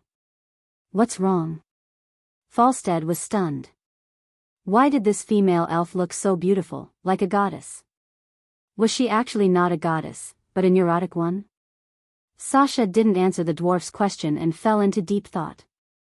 Could it be that Duque already knew the truth about the Red Dragon Queen's capture? Could it be that Duque had already predicted that he would be captured by Deathwing? But what did this have to do with Ronan? Her messy thoughts almost drove Sasha crazy. If they hadn't spent some time together, if Duque wasn't her lord, if he wasn't her sister's lover, if he hadn't saved her life, Sasha might have suspected that the person she had been trying to save had sold his soul to the evil Deathwing. What does it want you to do, Duque? Sasha murmured. Or rather, what does it want from you? Thinking back to Duque's position and importance in the Alliance, Sasha felt a chill run down her spine. What was worse than the death of the Alliance's vice-commander due to a curse? That was the Alliance vice-commander becoming an undying or something, defecting to the enemy and falling. Each of the 5 primordial dragon guardians had their own unique and unparalleled powers. In the eyes of mortals, that was already godly power. Who knew if Deathwing had the power to resurrect the dead or something like that? Actually, Sasha was thinking too much. Nethario was never that way. The more concerned one was, the easier it was to overthink. After an unknown amount of time, Duque woke up. His back was stinging, not because he was injured, but purely because of the tree roots and pebbles he was leaning against. Thinking back, ever since he was tricked by Ghoul Dan and was forced into a life countdown, he hadn't had a good night's sleep. Camping was a common occurrence. Ever since entering the wetland, he had settled down with the dwarves for 2 days. There were some benefits, such as being able to see Sasha's delicate and curious face every morning when he woke up.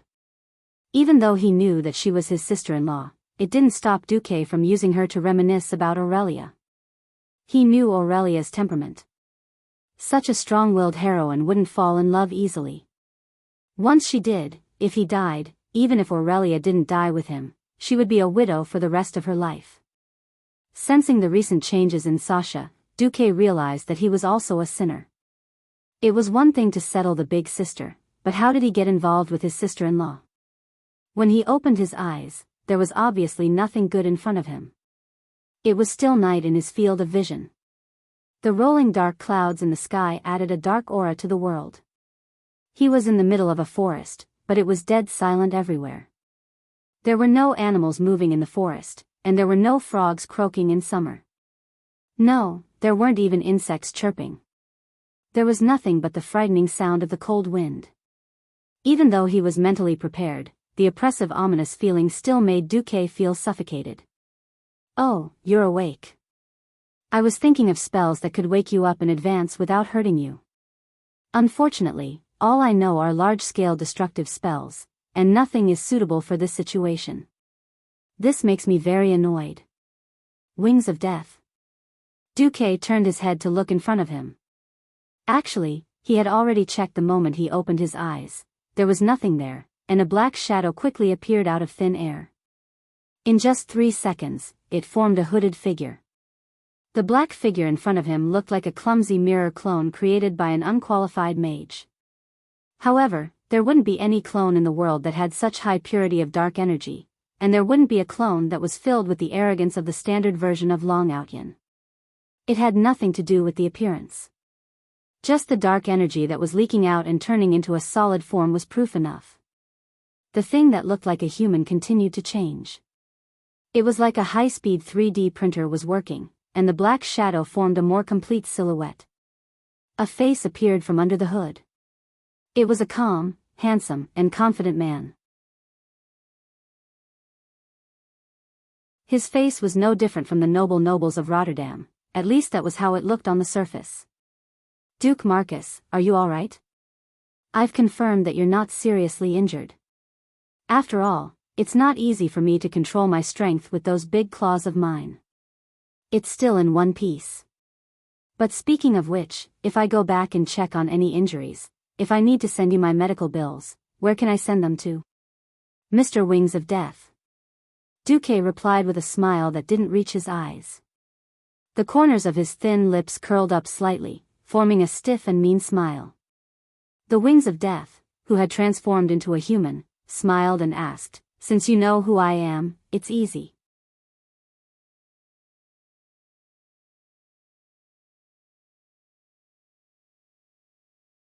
Chapter 488. A Man and a Dragon. One was sitting on the ground, and the other was standing on the grass. Just like that, they confronted each other. Suddenly, Deathwing said, "You're not planning to attack me or try to escape?" Duque blurted out, "Why should I attack you or try to escape?" Deathwing was a little speechless. In his expectations, this young human would most likely panic after encountering him. He would either attack him like a madman or try to run away while wetting his pants. Duque's calmness was beyond his expectations.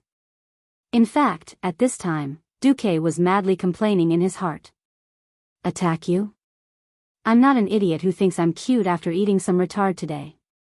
To deal with you, even in the game, I'd have to gather 25 companions who could kill gods and ghosts. I'm not stupid enough to kill an epic-level boss as an elite monster. Of course, there's no need to mention escaping. If magic wasn't taken into account, in terms of speed alone, there was really no creature in this world that could be faster than the Black Dragon King. Therefore, Duke, who was a transmigrator, calmly faced the Wing of Death, Nesario. The incarnation of the Black Dragon sat down in front of Duque. It was unknown whether he was sitting on a chair that appeared out of thin air, an invisible stool, or a large rock. Anyway, because it was blocked by the robe, there was no way to see it. Deathwing's dark and bright eyes stared unblinkingly at Duque. He tried to kill anyone he stared at with his eyes, completely suppressing Duque in terms of aura. If Deathwing's eyes had the power of something like Shadow Flame or Deep Breath, Duque might have knelt on the ground and shouted, "Tycoon, please let me hug your thigh." Since he was prepared, Duque certainly wouldn't give in so easily. He cheated. Nesario did not know what Duque did. He only knew that the eyes of the human in front of him became slightly hollow. For a moment, he almost thought that the Duque in front of him was not a living human. Deathwing started to feel a little annoyed or impatient. Fortunately, just as Deathwing was about to go berserk because he could not suppress this pitiful low-level creature in his eyes, Duque seemed to involuntarily avert his gaze. Deathwing rarely felt a sense of joy from winning. "Very good, you at least know how to show respect and humility to a greater existence than you," Deathwing said arrogantly. "This is a very good start." Duque remained silent. Of course, in his heart, it was a completely different matter. "Bastard black-skinned lizard, hurry up and hand over the item and scram. Otherwise, don't blame me for chopping off your head and hanging it on the city gates of Stormwind City. Do you hear me, Nesario?" Deathwing said to himself, "But in case you do something inappropriate, it's better for me to warn you in advance." A rock on the left of Duque suddenly began to burn. Then, it melted in front of his eyes. The melted rock instantly turned into magma. The magma did not flow to the ground and simply spread. Instead, under the guidance of a mysterious force, it quickly circled around Duque and the man behind Duque. A huge circle of lava with a radius of about 2 meters surrounded Duque.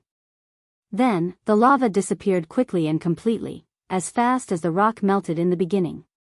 The whole process only took a few seconds. Duque was already on a cylindrical ground separated by a deep trench. The nemesis of the orcs, the savior of the humans, the deputy commander of the Great Lordaeran Alliance, Duke Marcus. At this point, Deathwing paused clearly. But his next words clearly told Duque that he had said so much about Duque's name before was purely sarcastic. Because his next words were, "If I wanted to, this would be your end." Well, full of arrogance, full marks. But Duque was unhappy, and he cursed in his heart, "Deathwing, I'll *CK all the women in your family." Deathwing could not read minds. He was very satisfied with the trembling of Duque's body and the beads of cold sweat that dripped from his forehead. This misunderstanding stems from a lack of understanding of each other. You humans know too little about the dragon race. Duque seemed to be suppressing the fear in his heart, and sneered. Are you sure dragons don't turn humans who intend to communicate with dragons into snacks? Duque's joke seemed to be too cold and not funny at all. But Deathwing was very happy. He actually laughed, and his laughter became louder and louder. He became more and more excited, to the point of madness. I remember now. I did do this before. I quickly gave up this method. Human meat is too little, too fragile, and not chewy at all. Deathwing admitted this without hiding it. This made Duque's disgust for Deathwing rise to another level. In his heart, Duque kept muttering something about dark fire Tidahack step of time, something about essence of destruction, something about dark fire blazing dragon's reigns. Well, if Deathwing knew what these things were, he would immediately change back to his original form and slap Duque to death. These items were dropped by Deathwing when he was knocked down in the game. Of course, Deathwing, who did not know that Duque was constantly courting death in his heart, was happy to exert his majesty and terror on this insignificant human. He sat down and stretched out a hand, palm facing up. Above his palm, an image suddenly jumped out. A tiny dragon-shaped image flew in a lush green world. Those dragons were of all kinds of colors, like a 7-colored rainbow. An overwhelming sense of joy filled the air, and even Duke felt a wave of emotion. Ah! Jurassic Park. Deathwing's voice reminded Duque of the famous commentary in the animal world. At that time, the world was ours, and we protected it well, magic was ours, and we guarded it well, life was ours, and we reveled in it. Then other inferior species appeared, forms that made us nauseous, lives that were too brief to be worth mentioning. They were reckless and reckless, always reckless without considering the consequences. Because of their stupidity, they attracted the demons. Duque spread his hands in his heart. I'm not going to take the blame for Savi's and Queen Ashara. If it weren't for the efforts of our dragon race, this world would have been destroyed long ago. Even 10,000 Lordaeran alliances can't compare to the challenges we once faced. Dragon race. It was our dragon race who worked together to drive the demons out of this world. Deathwing waved his arms excitedly. Duque touched his chin.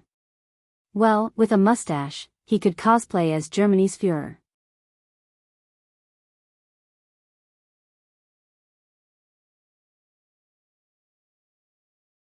Chapter 489. Deathwing looked at Duque. His dark eyes emitted some kind of psychedelic light as he stared straight into Duque's eyes. The era of our dragon race is over. Elves, then dwarves, and finally humans. They wantonly occupied every corner of this world. Our numbers are decreasing, and what's worse is that we are fighting and killing each other. No, no, no. That's just because you tried to kill everyone and were discovered to be cheating. As a result, you were hunted down by 4 families. We clearly made such a great sacrifice together to protect this beautiful world. Why do we have to fight each other? Damn, you can even say such artistic words. Boss Nasario, I don't think the commercial Little Golden Man is suitable for you. How about the Berlin Silver Bear Award for Best Male Pig Trotters? Misleading ideas, bad communication. Yo, I have a phone number for communication, 10086. Do you want it? Sigh, there are too many reasons. Even if I have time to explain it to you, as a human, you won't understand it all. Well, don't talk nonsense anymore. Let's do it directly. Hand over the thing, and we will disband and never see each other again. Good for you, good for me, and good for everyone. Wings of Death raised his head 45 degrees, looking like he was bemoaning the state of the universe and pitying the fate of mankind. Those 2 drops of tears were enough to make him a sad, beautiful man. As he sighed, the psychedelic color in his eyes became even more intense. Because of those reasons, our numbers have become so few. His gaze turned, and the sadness in his eyes became more intense. He seemed to have seen through Duque's thoughts. The past is the past. The world is always improving. I am willing to make up for the mistakes of the past. For the future of the world and the dragon race, to fight against the evil orcs. Duque, I am willing to help you rescue the captured red dragon Queen Alexstrasza. Ah. I believe it. If I were a blind native and not a transmigrator, I might really believe it. Unfortunately, I am a transmigrator. Even if I were blind, I wouldn't dare to believe a word from a psychopath like you. I'm sorry, Boss Nasario. In the spiritual world, Duque looked at the various notifications from the system while making his facial muscles show both touched and dazed expressions. Deathwing was very satisfied with Duque's reaction. He stretched out a hand, and in his palm was a small silver talisman that looked like a badge. Duque seemed to be possessed, his fingers stretched out spontaneously, grabbed the talisman, and took it. Duque looked down at the amulet and carefully examined the magic runes engraved on the edge of it, as well as the black crystal in the center. He could recognize some of the runes, and he seemed to have seen some in the books of Karazhan, but he had never seen most of the runes that belonged to the dragon language. Even so, Duque could still feel the powerful magic coming from it.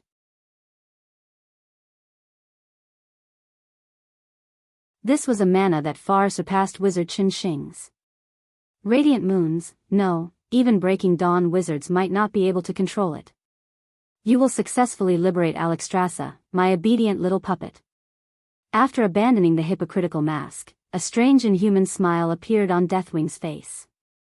As long as I have this, I can be with you and guide you step by step towards victory, and the destruction of the Alliance and the Horde. After an unknown amount of time, Duque was still standing there like a block of wood.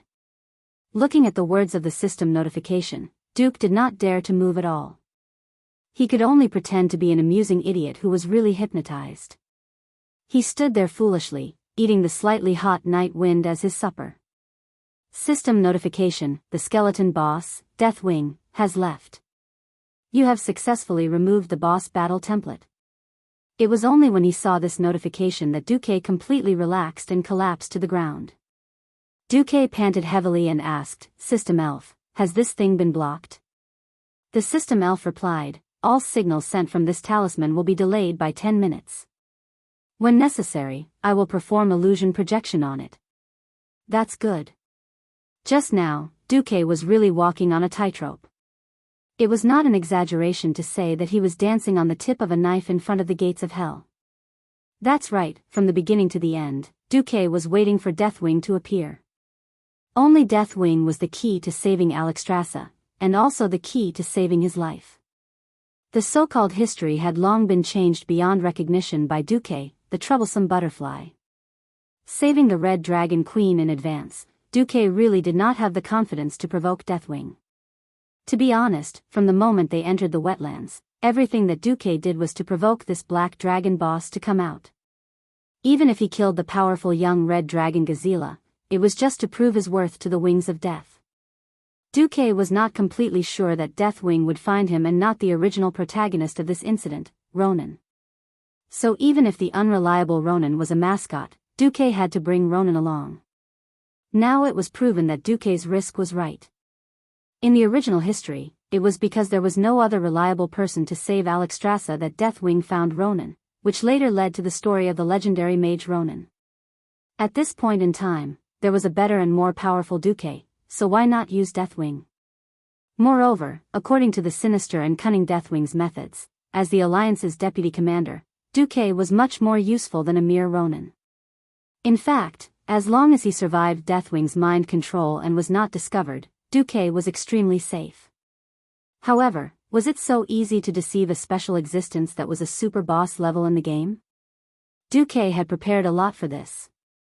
His greatest preparation and greatest reliance was his one and only system.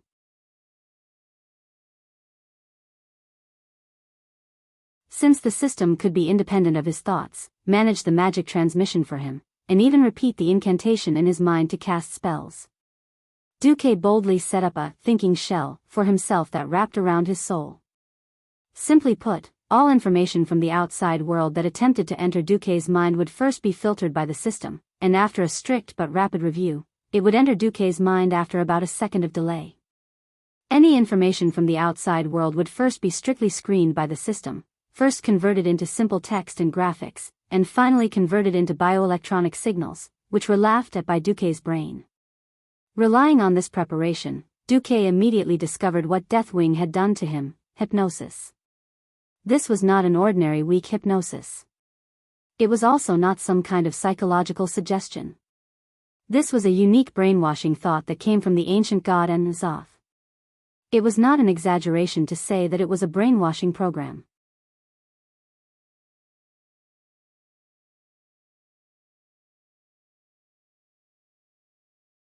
Chapter 490.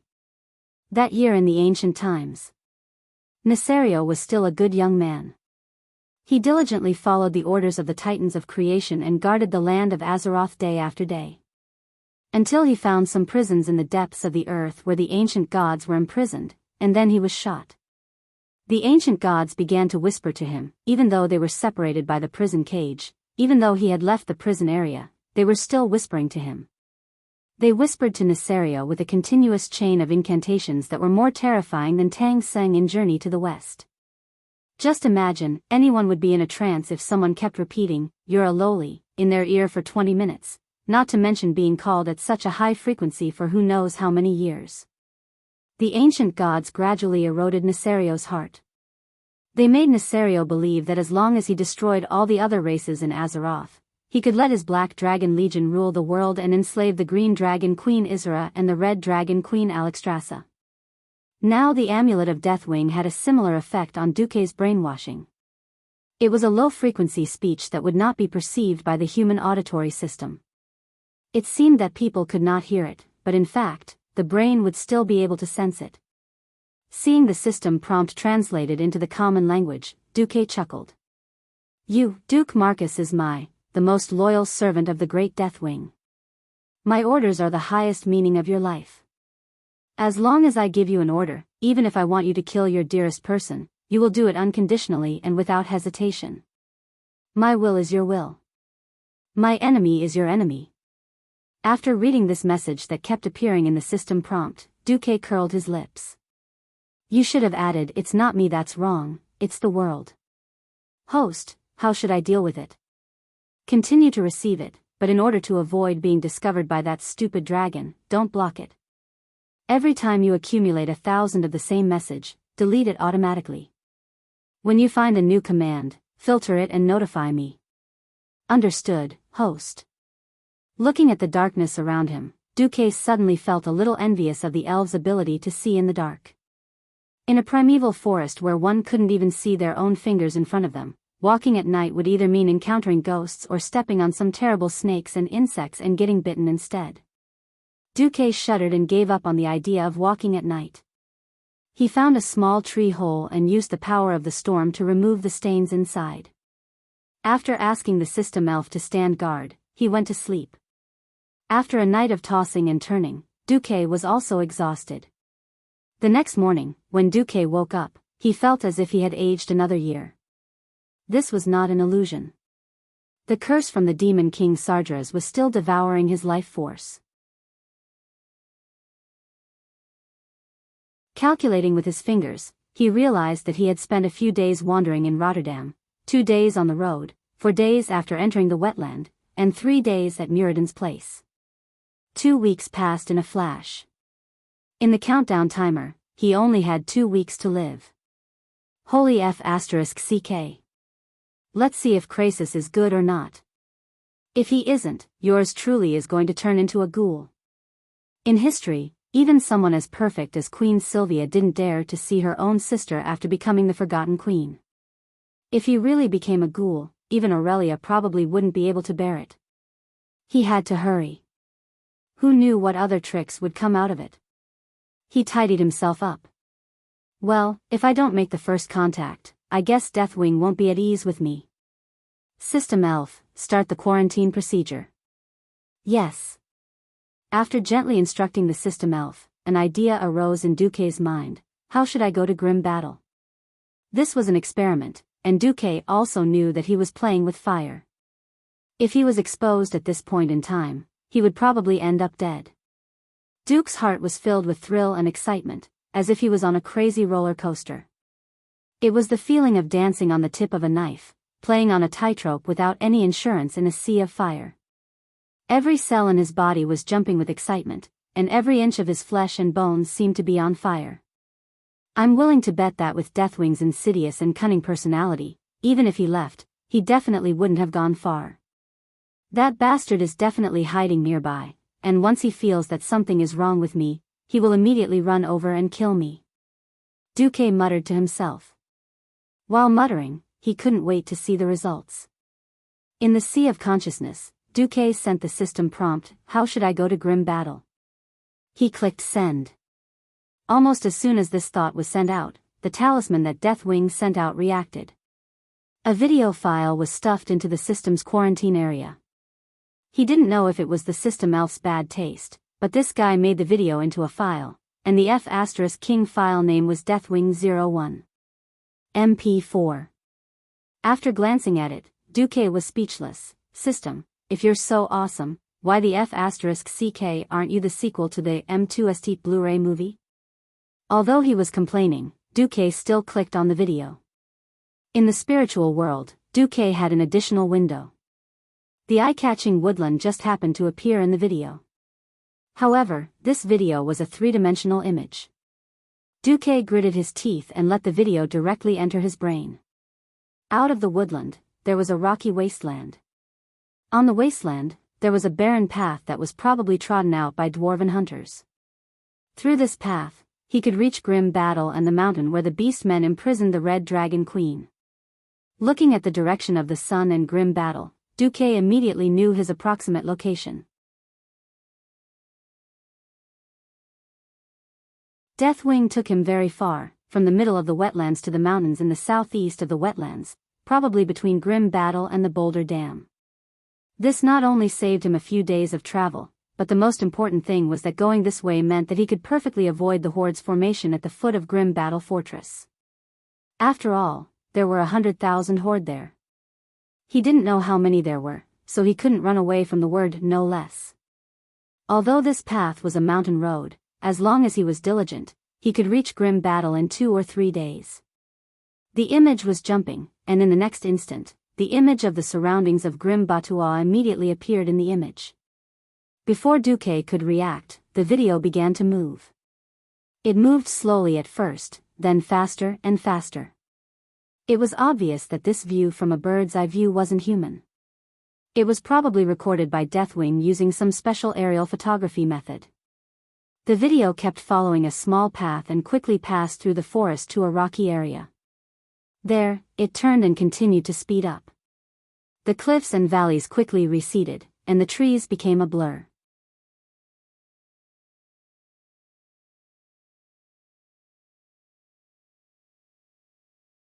Chapter 491. The image was too fast, and Duque's brain could not keep up at all. It was like buying a clumsy VR virtual reality game helmet, and Duque felt dizzy watching it. Duque had to hold onto the tree trunk next to him in reality to prevent himself from falling to the ground. The hill gradually became tall and steep, and finally became the first row of mountains. At this time, the speed of the image did not slow down.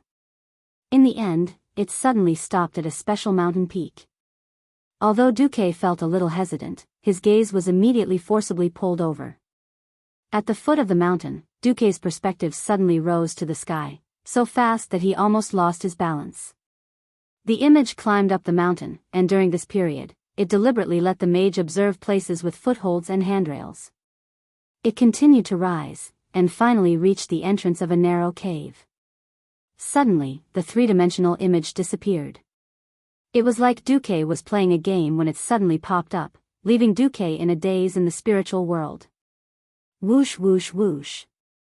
Coming out of the isolated state of the spiritual world, Duque found himself shivering in the middle of the forest at dawn.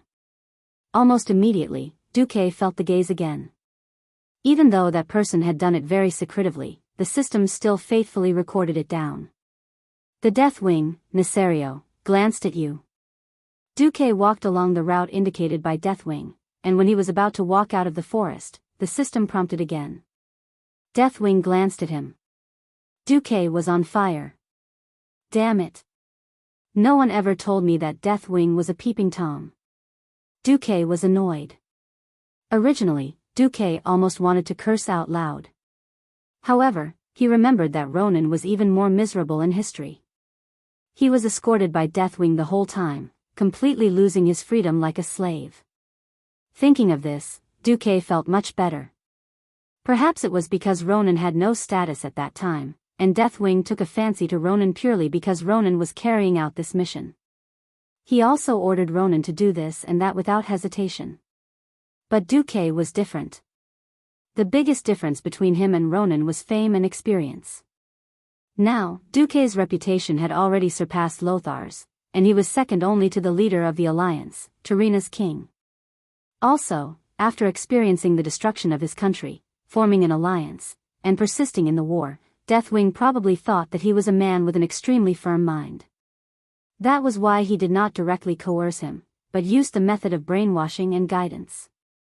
As long as he rescued Alexstrasza and obtained that item, Deathwing's scheme would be considered to have succeeded.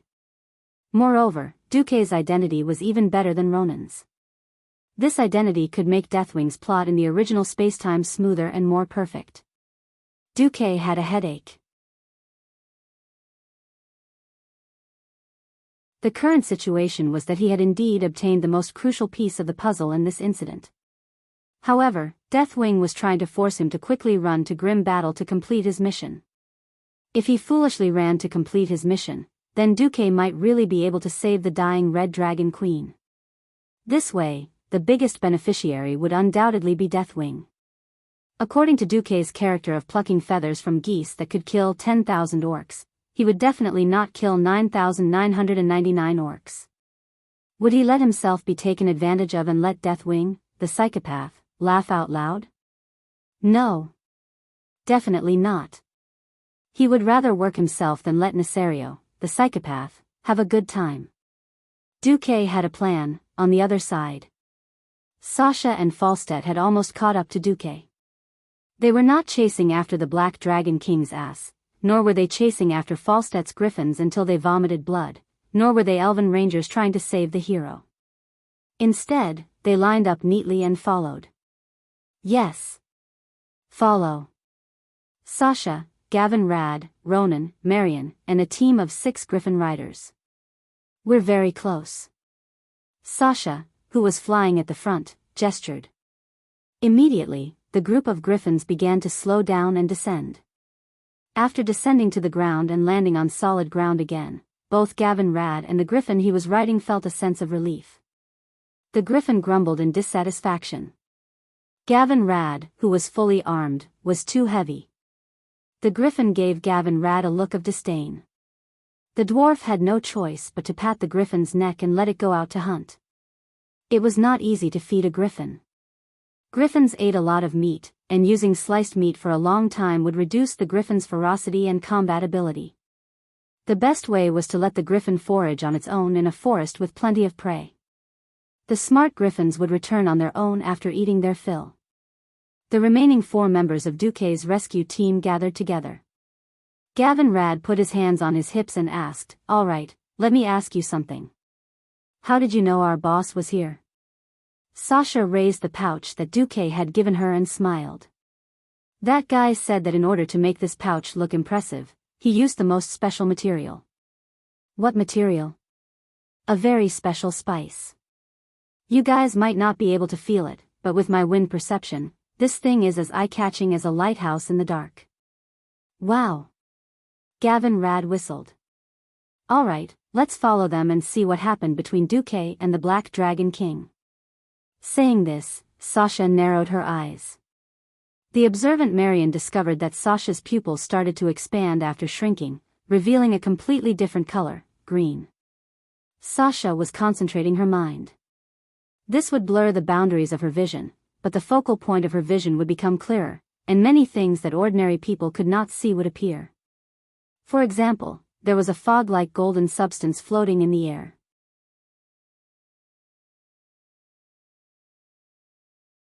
The continuous floating substance formed a long ribbon that floated past her head and extended into the depths of the forest.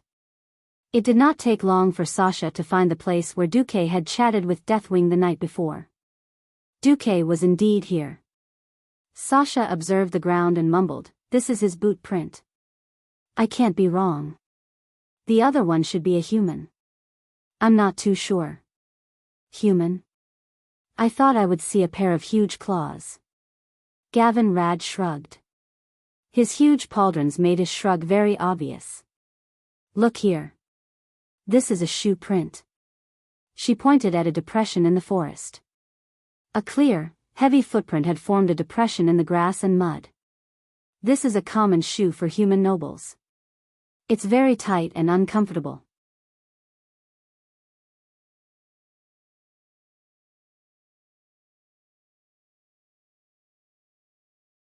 Chapter 492. Gavin Rad looked at his steel boots, and then at the footprint, which was not much smaller but much shallower, and found that it was indeed the case. He whistled and said, "Well, there's good news. It seems that the big black lizard once greeted our Sir Marcus with the etiquette of a noble. Or rather, did he try to learn the etiquette of a noble from our duke?" This slightly mischievous joke made everyone laugh, and they felt much more relaxed. There's also the draconic magic. Marion carefully examined the terrifying burn marks around the place where Duque had sat. There were no spreading flames, only the purest control over flames. Deathwing's control over the power of destruction could be said to be at the peak. This discovery caused everyone to suck in a breath of cold air. Their hearts turned cold. "What does he want Lord Marcus to do?" Ronan mumbled. Marion rubbed the place where Duque had sat, and pointed at a mark. "There's clearly a line of words here, written with magic. However, that line of words was erased by the power of flames." Sasha's pupils suddenly constricted. Perhaps it was this line of words left by Duque that angered Deathwing a little, so he used draconic magic to demonstrate his might. However, Sasha immediately discovered more important clues. It was a white mark that looked like it had been made by a fingernail. She did not know how Duque had done it, but when she focused on the white mark, it had been magnified by at least 3 times, and there were 2 lines of words clearly written on it: "I'm safe. Deathwing wants me to save Alexstrasza. At least we're in agreement on this. I need your power, but please keep your distance from me for at least an hour. Deathwing is likely to be near me." This was supposed to be the end, but Sasha suddenly discovered that there was another line of words carved with the power of wind, even shallower and smaller. Apart from her, it was impossible for anyone who had not been strengthened by the storm altar to see it. The first line was, "You asked Ronan to privately inform his mentor that the key to breaking out of this predicament lies with that person." After seeing the second line, Sasha was even more shocked. Sasha took a deep breath and finally controlled her emotions. "Everyone, look at this. I'm not sure if your eyes can see it." After Ronan provided a magnifying glass, everyone finally saw Duque's message. "What should we do?" "Of course, follow them." Back to Duque's side. Duque was having a headache. Only those who had interacted with him knew that Deathwing was a brilliant, yet clumsy director. Brilliant referred to his schemes when he was in his right mind. Without the system, Duque would have been brainwashed by the amulet he had given him. What made Duque tremble the most was that he had to continue acting. Otherwise, if Deathwing flipped the table, Duque definitely wouldn't be able to handle it.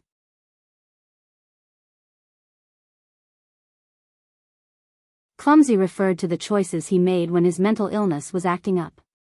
Deathwing actually thought that he walked too slowly and found a vehicle for him. The first thing he saw was a huge oval object that looked like a rugby ball. The entire ball was made of all kinds of terrible leather. Duque really didn't dare to compliment the craftsmanship. He couldn't guarantee that it would leak at any time. Next was the steam engine at the tail of the oval that was emitting smoke. It was obviously a propeller. That's right. What appeared in front of Duque was an inferior version of the Zeppelin airship, the Goblin death-seeking airship. Azeroth was a magical world. There were mainstream swords and magic, as well as non-mainstream mechanical civilizations. At this point in time, a crude steam engine was already considered a high-end technology. Even though the airship had a clear tribal emblem on it, Duque knew that this was a gift from Deathwing. Goblins, their moral integrity was equivalent to money.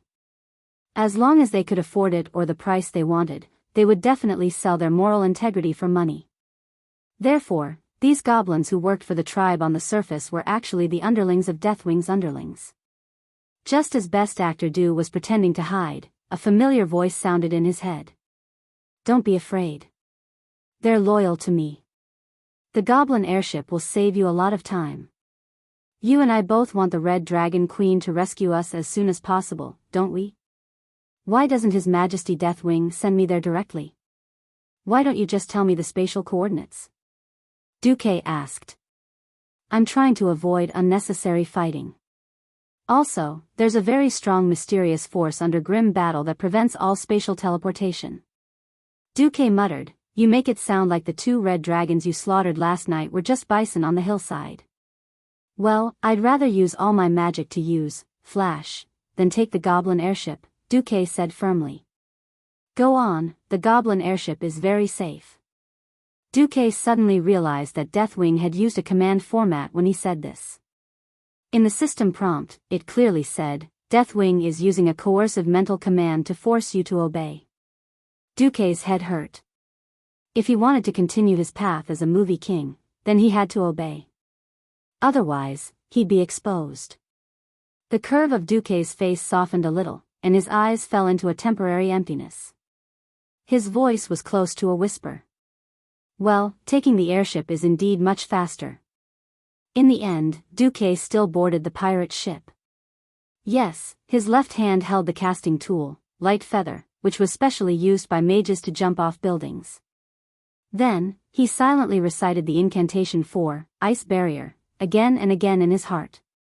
Although the goblins were unreliable, Duque was still a little glad.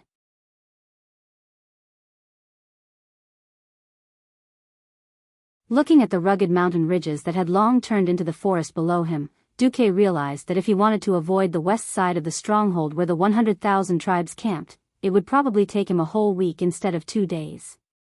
Taking shortcuts was not always a good thing. For example, the behavior of the Goblin airship made Duque's nerves unable to relax for even a moment. During the flight, there were all kinds of accidents. Often, after the previous air maintenance, they had to deal with the emergency that had just appeared. Bang! A loud noise made Duque jump up in fright. This time, it was the main steam tank that was leaking. This airship was powered by both water and oil.